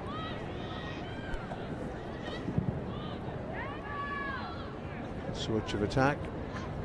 And Johnson brings it down nicely and plays the 1-2. Everything to her right, teasing ball across, and Bockham, I think, was closest to it, but couldn't put it on frame from close range. This is really well done here. Nice little give and go. Johnson gets this ball in, whips it in. And you see Bauckham and Thurton both gunning for that back post. And as you said, Nigel, I do believe Bauckham was a little bit... Oh, actually, that might have got off of Thurton. Nonetheless, both of them making that back post run. One thing is certain, Calgary Wild have made life very uncomfortable for the Vancouver Rise. They've come with a game plan, they've stuck to it, they've been rewarded with goals.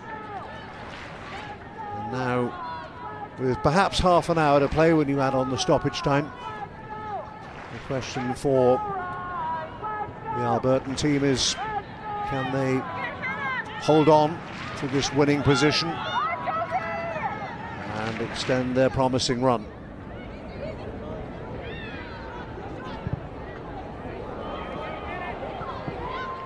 Didn't quite find its way through to Bauckham. Molesino was leading the charge that time. Abdu is goal side of Story. Early ball forward. Trying to find Lopez, who's been feeding off scraps, the Colombian striker. Hasn't really seen a lot of the ball. It's a good idea. Sorry, Nigel, but it's a good idea. You see that when you're playing against defenders who are very experienced in a Michaela Moore, in an Otto, they're going to drop back and recognize it. They read that play before it happened. They recognized that early ball was going to come, and that made it very difficult for Lopez to be able to beat them to the ball. They started to drop early. Late from Abdu on Story. Free kick for the Calgary Wild.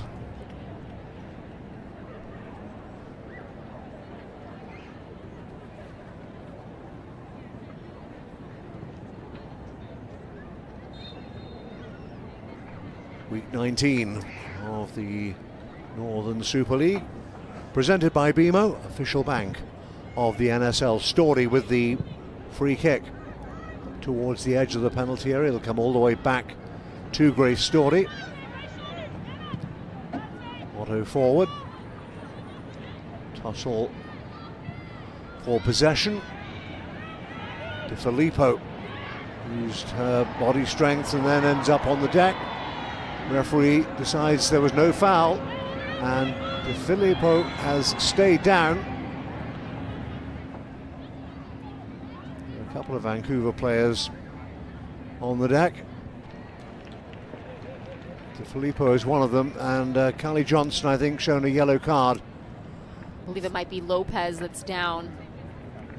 Johnson contesting that ball just a little late, ends up stepping on the ankle or the foot of Lopez. You can see her in quite a bit of discomfort.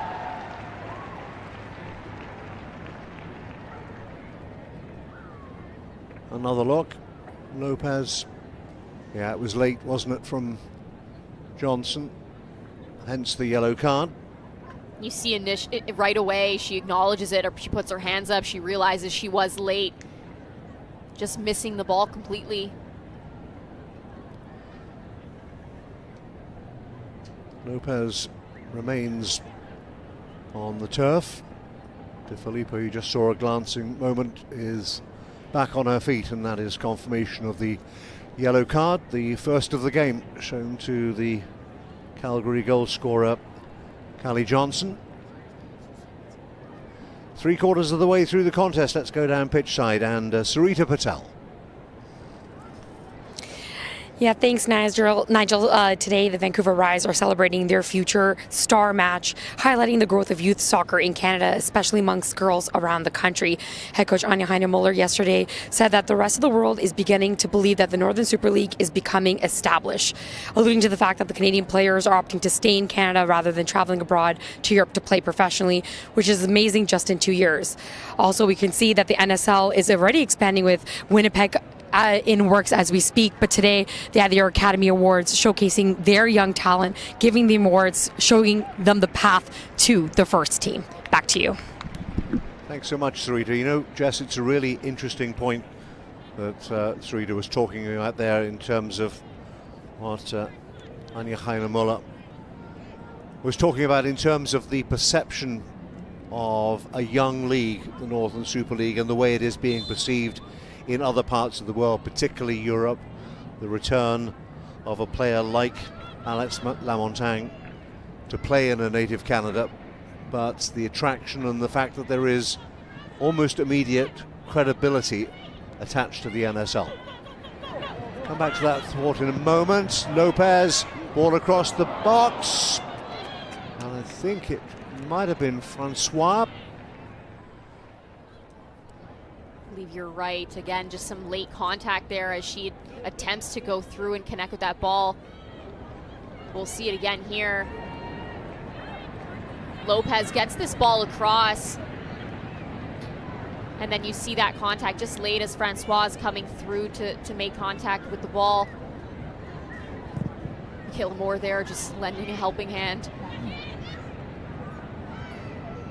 It was somewhat unceremonious from Bochum on Reyes. Free kick, nothing more.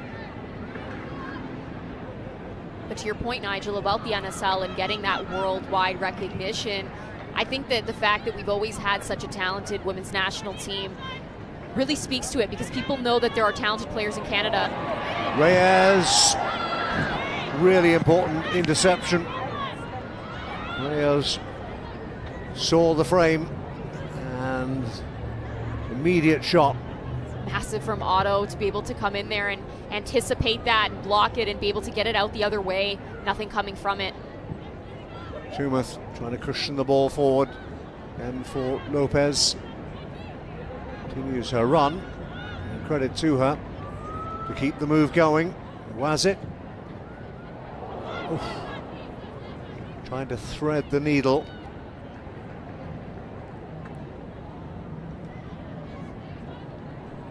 That was the ball over the top. Reyes. You see it there, just perfectly timed from Otto. Be able to get in front of that and not allow the shot off. It's been a frustrating afternoon so far, not for Taylor Otto, but for all those connected with the Vancouver Rise.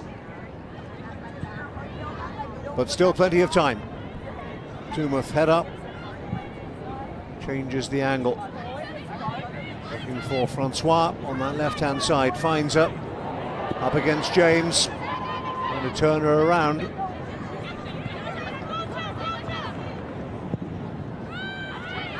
Lobbed into the area.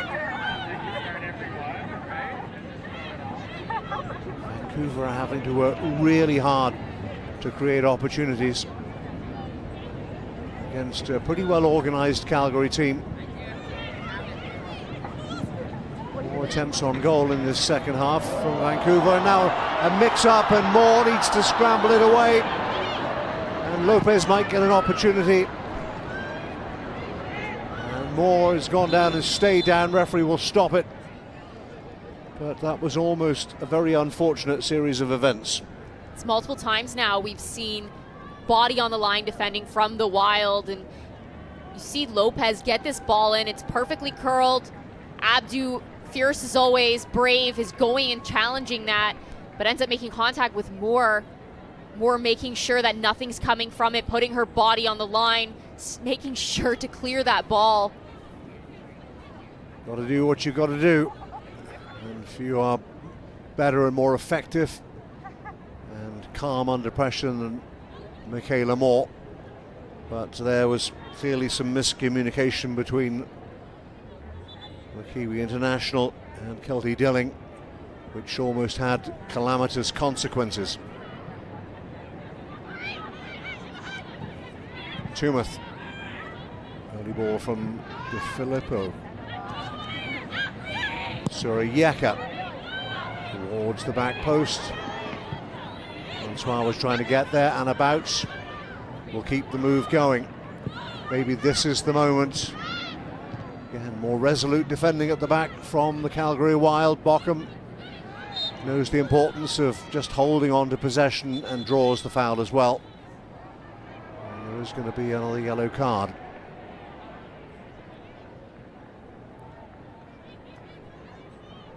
Reyes, I believe, the recipient. Based on her animated reaction, I would agree with you. And when that is confirmed, that'll be Reyes' fourth yellow of the season. In fact, it's Tori Tumeth. I had a feeling it might have been. There wasn't entirely sure. So it is in fact Troy Tumeth who goes into the book. Another change. Kelly Johnson is withdrawn, and the introduction of young defender Frédéric Saint-Jean from Montreal, wearing number 12 for the Calgary Wild.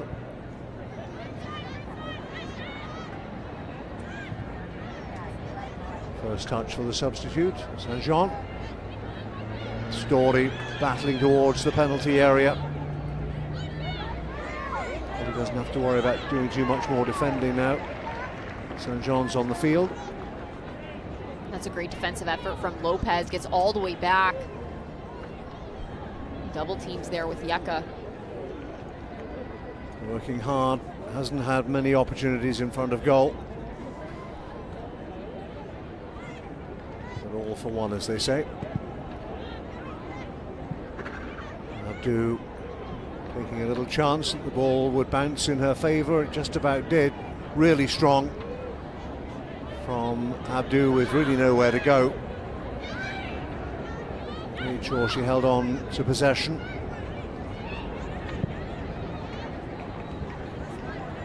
Easy for the central defenders. Those sort of balls. Otto's had a big game at the back for Calgary. Seems to be any time that the Rise are winning the ball back and have the ability to change the dynamic into their favor and just play their style of soccer, which is that possession style. They've been forceful at times and just sending it directly back into the back line of the Wild to be able to come back out the other way and attack the Vancouver Rise again. Yeka runs into Story unfairly. Story wanted to just keep going. Referee could theoretically have played advantage, but brings it back for a Calgary free kick.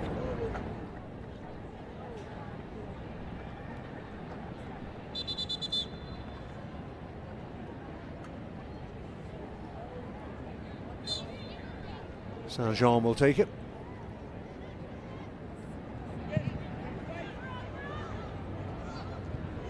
Route 1, Suriyaka underneath it.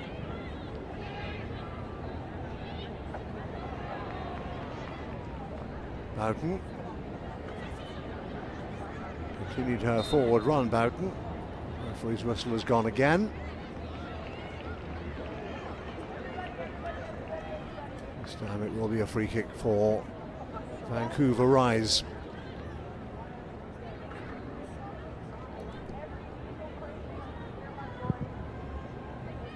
Hoisted long by Wolf. Filippo couldn't control it under pressure. So for Story. That's interesting, but offside. I had a feeling it might be. Sarita Thurton, of course, was going to give chase. Trying to angle her run and beat the offside trap, but it wasn't to be. We know Thurton loves to get in behind and break lines, and that's exactly what she was attempting to do just then. But as you said, just beyond that back line before the ball's kicked. Okamoto now over on the left-hand side. She's played 3 positions in this game. She started off at centre-back, went to right-back, and now the Japanese player is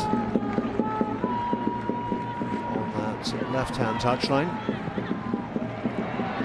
Abdu looking to turn. An air of expectancy every time the ball reaches her. De Filippo there to keep the move going. Helped on by Okamoto. Now there's a little bit of space. Again, resolute defending by the Calgarians at the expense of another corner. We're seeing them swarm anytime a Vancouver Rise player gets on the ball. These Calgary Wild players are ready, and they're going into every single battle looking to avoid that cross. As Sarita mentioned before when she spoke to the assistant coach of the Wild, that's something that they're looking to stop in the second half, and so far they've done a decent job at that, Nigel. Reyes prepares to deliver from the far side, right-footed in swinger. towards the penalty spot. De Filippo ends up on the deck. Referee had a look and invites her to get to her feet. Okamoto, last player back, pushes it for her fellow Japanese teammates, Jessica Wolf.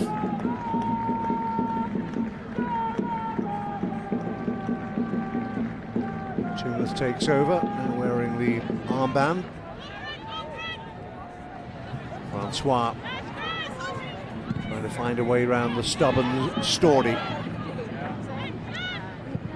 Okamoto, not quite sure what she was thinking there. But Kelty Dilling dealt with it comfortably. Well, Sarah Kelty Dilling has waited a long, long time to make her NSL debut. It might just have a storybook ending and 3 points.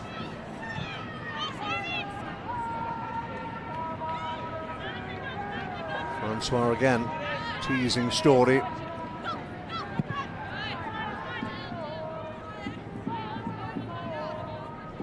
Rise ball.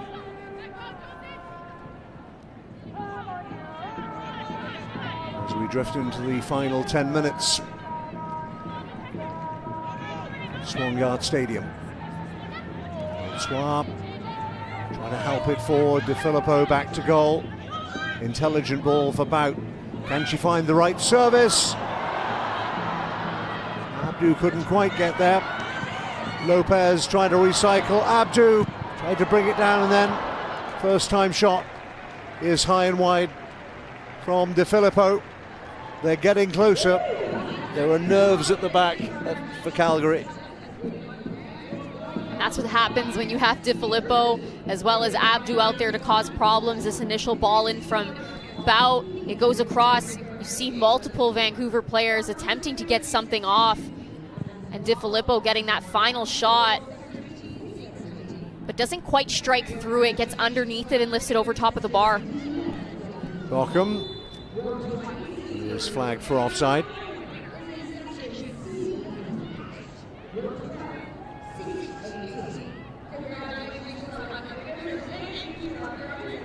Clearly not in agreement with the call. You think? Have a look at the possession stats. Sometimes they can be completely meaningless. And then they need to deal with this. And Kelty Dilling, and then some last-ditch defending from Moore. Scrambling it away. More uncertain moments in the inside the Wild's penalty area. But if you pay attention to it, Nigel, too, it looks like they've dropped into what is a back five. And so there's multiple people in and around Abdu every single time she gets on the ball. She's got 3 players on her back and not quite able to fight all 3 of them to get that pass into the back of the net. Well, that's all very well, and if they are playing that back five, and you can understand at this stage of the game, they want to protect that lead. The downside of that is that as the visiting team, you're inviting pressure. You're not going to have enough bodies further forward to really make anything happen. Dockham is trying her best. The ball here. Much from Suriyaka. Ball stays in play. Dockham will get onto this one-on-one. This might be interesting. Dockham inside, wants to take the shot on. Never got it away. Wazik and Tumeth were just too much for her. Back in by Moore. Okamoto feeds Reyes.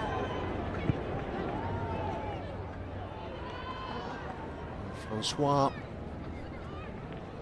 Ball just ran away from her. She had to turn awkwardly and try and gather it in. Here was the Dockham opportunity. I think she should have shot maybe right there, but she delayed. Takes a few too many touches, comes back across and allows Tumeth to find her footing again and provide that pressure, which makes it a lot more difficult to get anything off. So as you said, Nigel, she has to take that shot earlier. Just try it. You're in a great spot to do it. Stordy draws the foul, despite the protests from Reyes. She didn't think she did very much wrong. Referee saw enough to penalise the Colombian.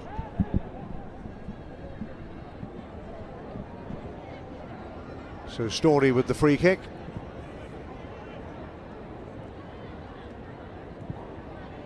And they're just going to play keep ball for as long as they can. Francois finally gets a touch.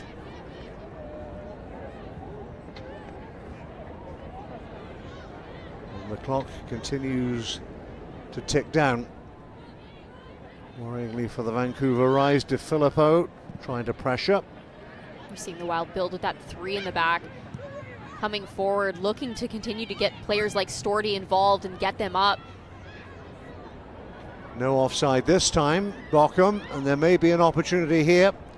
Again delayed, needed that first time ball. Ball stays in play on the far side.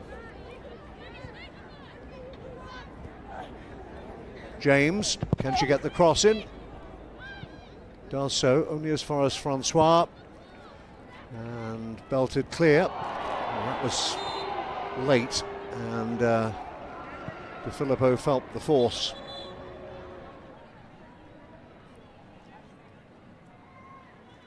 Two more changes, the final changes for the Calgary Wild. Going to see the introduction, we'll come back to that in a moment. That was Sarita Thurton's goal. Also had an assist as well. Great afternoon for Sarita Thurton as she is withdrawn. So Keelan Stewart and Jackie Savitsky are on for the closing minutes.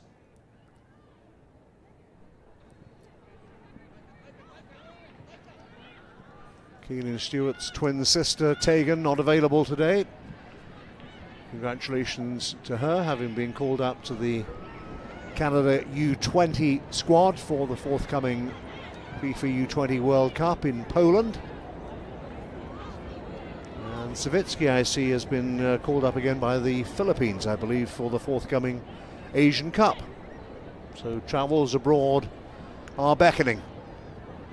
Carly Johnson can smile. Two goal scorers there, sharing a lighter moment. Will Johnson's goal be the winner? You should know within the next 10 minutes. Smart little play from Stewart to win that corner kick.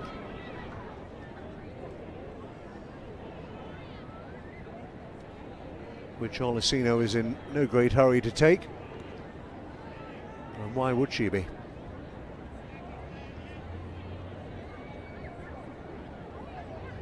Vancouver need to concentrate. They can't afford to concede a third now. If they did, that would be game over. Story. Here comes the cross. Held initially.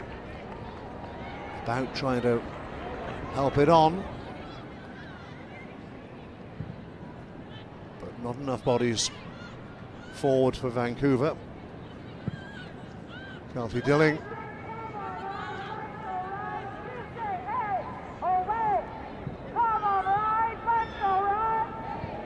Reyes.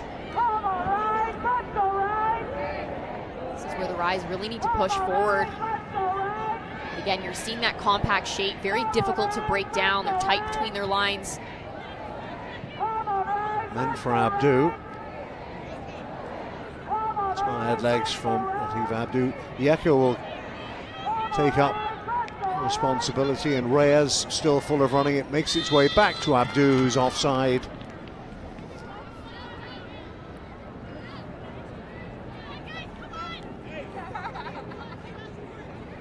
Puff of the cheeks from Latifa Abdu, and the ball is played. It's close, but she's just the wrong side of the last defender. Last but one defender, if you count the goalkeeper. In her defense, that ball needs to come quicker. The decision making from Reyes, it's open, it's on, you see it, play it. But she takes a couple extra touches, and then ultimately that leads to Abdu not able to hold her run anymore. Yeka trying to hold off Bochum in the closing moments. In the end, just clears it out.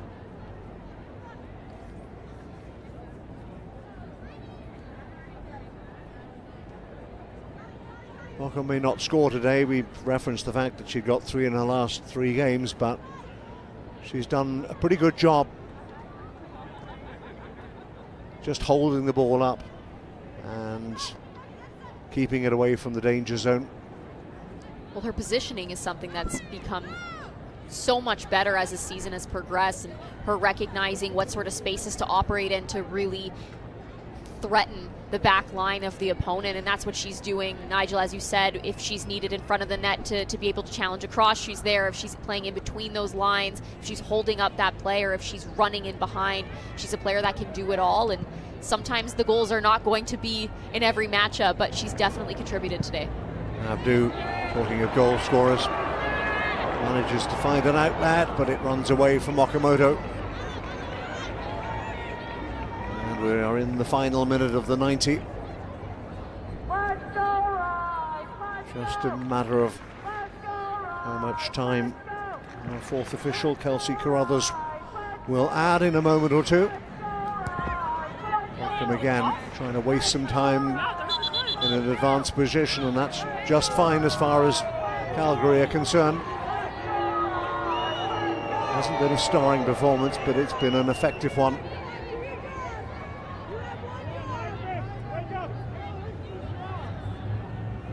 Molisino trots over to take the corner kick. A minimum of 4 minutes to add. The referee is just going to halt the corner kick for a moment. Okay, let's get on with it.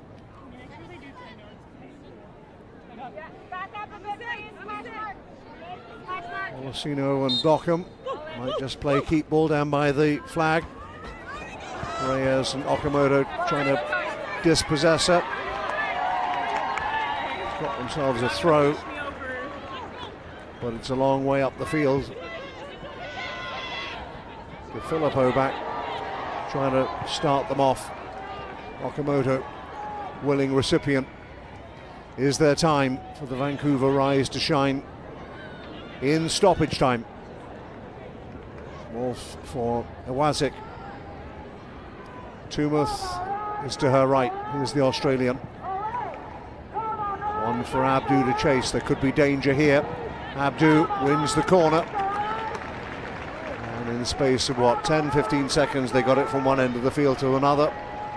And this might be one of the last best chances for the Vancouver Rise to pull this out of the fire. They will not be playing keep ball by the flag. No, they will not be. Reyes and Abdu.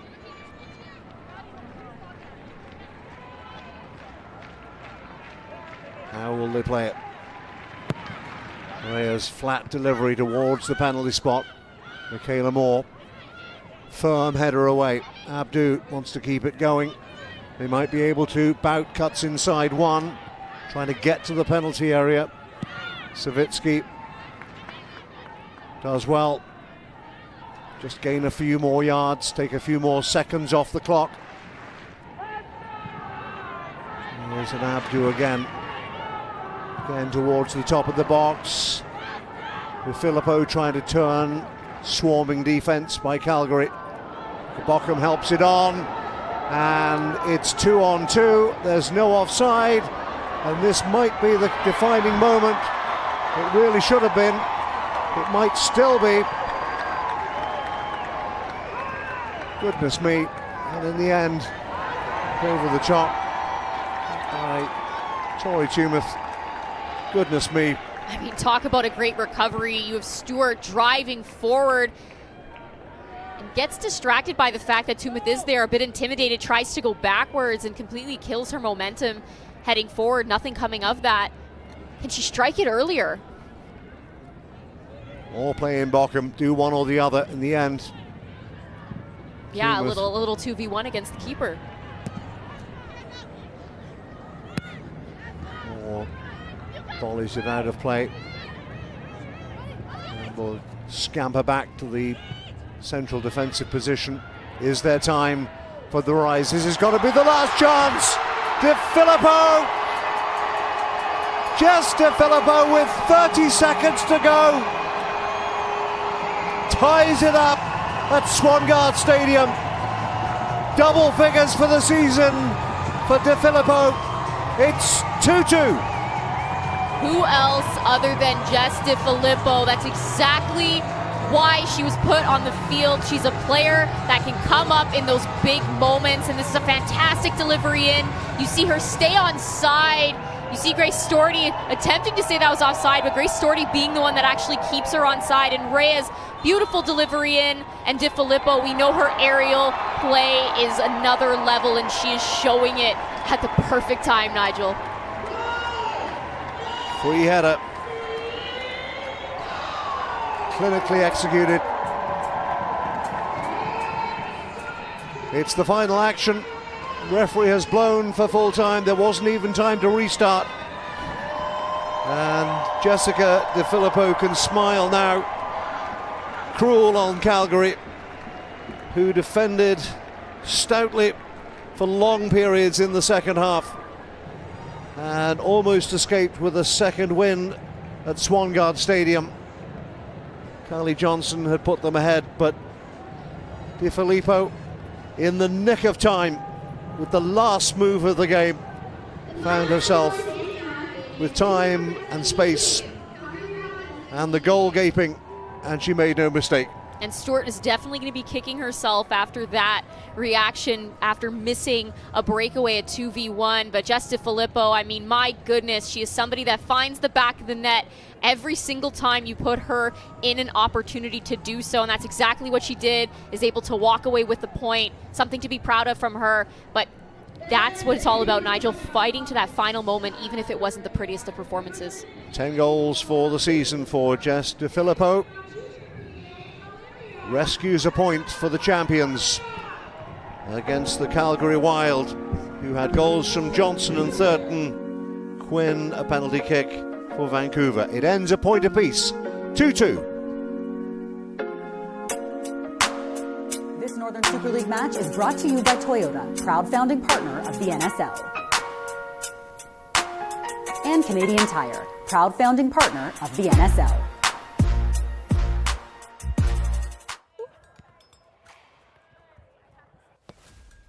Ooh, that was good. That was really good. Yo, that was crazy. I'm getting upset.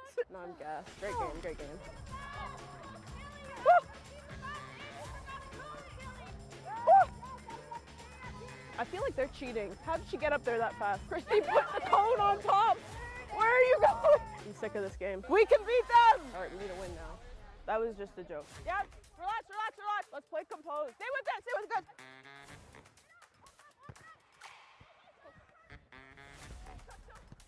Yeah. Nice. Well done. Good black. A dub, finally. We did it.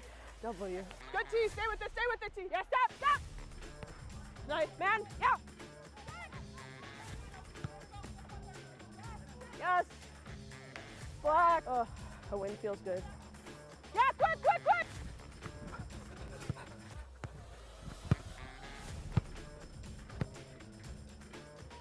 Oh. One,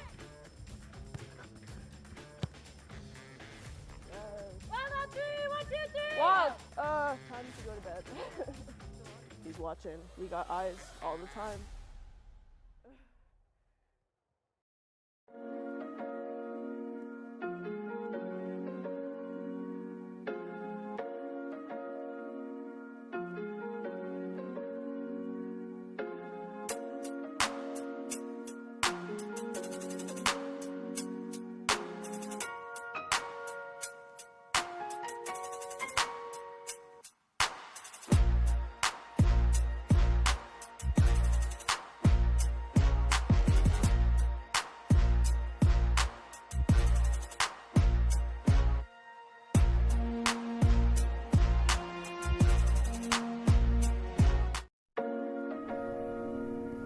Welcome back to the NSL on TSN. A 2-2 tie in Burnaby between the Vancouver Rise and the Calgary Wild. And even though it's a tie, you understand why the players look a bit bitter, a bit down, because Calgary had this until the bitter end. But this is a team that is known for playing until the final whistle. They did just that tonight. Jess DiFilippo finding the equalizer to even the scoring at the very end. Really, Jess DiFilippo doing what Jess DiFilippo does. 10 goals now on the season, tied in the Golden Boot race. So a tie, not full points, but certainly feels like a bit of a win for them as we look at the stats. Vancouver here with significantly more possession, significantly more shots. But until the end of that match, it certainly looked like Calgary had this one. The Rise, though, can never be counted out. Kate McKenna, Jess Lisi with you in studio. Let's talk first about Calgary. This was a gritty performance by this team. This team has been searching for an identity. And when you look at their back line and the way they put bodies on the line tonight, do you think grit and heart is becoming part of this team's DNA? Absolutely. I think they're a team that has they've had to come into this with an underdog mentality all season long, right? They've struggled so much throughout the year that has always been a part of their identity. They're a team that is going to put their body on the line. You can see it here time and time again. I think Abju had a few of these where they said, no, you are not getting that into the back of the net. You see Otto there, perfectly timed and well-executed tackle. Michaela Moore making sure to do everything she can to keep that ball out of the back of the net. But it was just a storyline of the day, Kate. They were not allowing that ball to find the back of the net easily. And not until the bitter end. But electric players make electric plays. Yes. Jess DeFilippo had our Toyota electric play of the match. The final action of this game, she shows how good she is and how good she is in the air under pressure. She said, don't count me out yet. Not until that final whistle. Do not count Jess DeFilippo out. And that's exactly what she showed us, Kate. She's able to get on the end of this and she stays on side. Reyes getting on this ball, plays a perfectly weighted ball, and you see Storty in behind DeFilippo keeping her on side. DeFilippo gets up there. Her aerial challenges and her aerial play is something that really sets her apart and a big part of the reason that she's at the top of that leaderboard when it comes to goals, but showcasing why she's such a fantastic player and why she's a threat anytime she's in and around the goal. And you're right, you make a great point about that awareness to stay on side. She really is a multifaceted player. And let's hear from her now. She's pitch side with Sarita Patel. All right, Jess, just this team's compete level down to the last second. Just talk about how you guys just have that fight in you. Yeah, I think we built a really good game last week and we wanted to build momentum off that. So obviously going down 2 goals wasn't what we wanted, but yeah, I think we're resilient. We've showed that every game this season and I think it showed again today. Obviously we wanted to get 3 points, but hey, we'll take the point today, but happy for everyone. Jump in the air, your headers are always dangerous. Can you just walk us through your goal there? Yeah, I think honestly I was like, let me get into the box as quick as I can and just try and get a head or anything on it to get it redirected into the net. But yeah, my team are sending incredible balls, and so yeah, it's thanks to them, honestly. Next game is Halifax. I know we've been talking about the table so close in points, but another must win. But what does it mean to you guys to play 4 home games and collect those points and create divide on that table? Yeah, we really want to get more points at home. I think in the first half of the season we weren't doing that, and so next week is a huge game for us to get 3 points and show what we're capable of and make a run in the playoffs after. Well, Jess, congratulations on your 10th goal, and go back in there and enjoy. Thank you, I appreciate it. Thanks for the segue, Sarita. Let's talk more about the table. The Montreal Roses in first with 34 points. The Vancouver Rise in fourth, currently in a playoff position, and now 5 points back of AFC Toronto. Speaking of AFC Toronto, we're not done yet. Tomorrow, AFC Toronto hosts the Ottawa Rapid. If you can believe it, Toronto has never won at BMO Field. Another chance tomorrow to break that curse. You can catch it right here on TSN at 4 p.m. As for tonight, a 2-2 tie at Swangard Stadium. This was a scrappy match between the Rise and the Wild. So many momentum swings. Both teams scored. Neither could get the full 3 points. But Jess DeFilippo certainly feels like the hero in this one, scoring in stoppage time and now tied in that competitive Golden Boot race. From all of us here, including Jess Lisi, Nigel Reed, Sarita Patel, producer Kev, director Richard, and everyone on our broadcast team, thanks for watching the NSL on TSN, brought to you by BMO. See you tomorrow.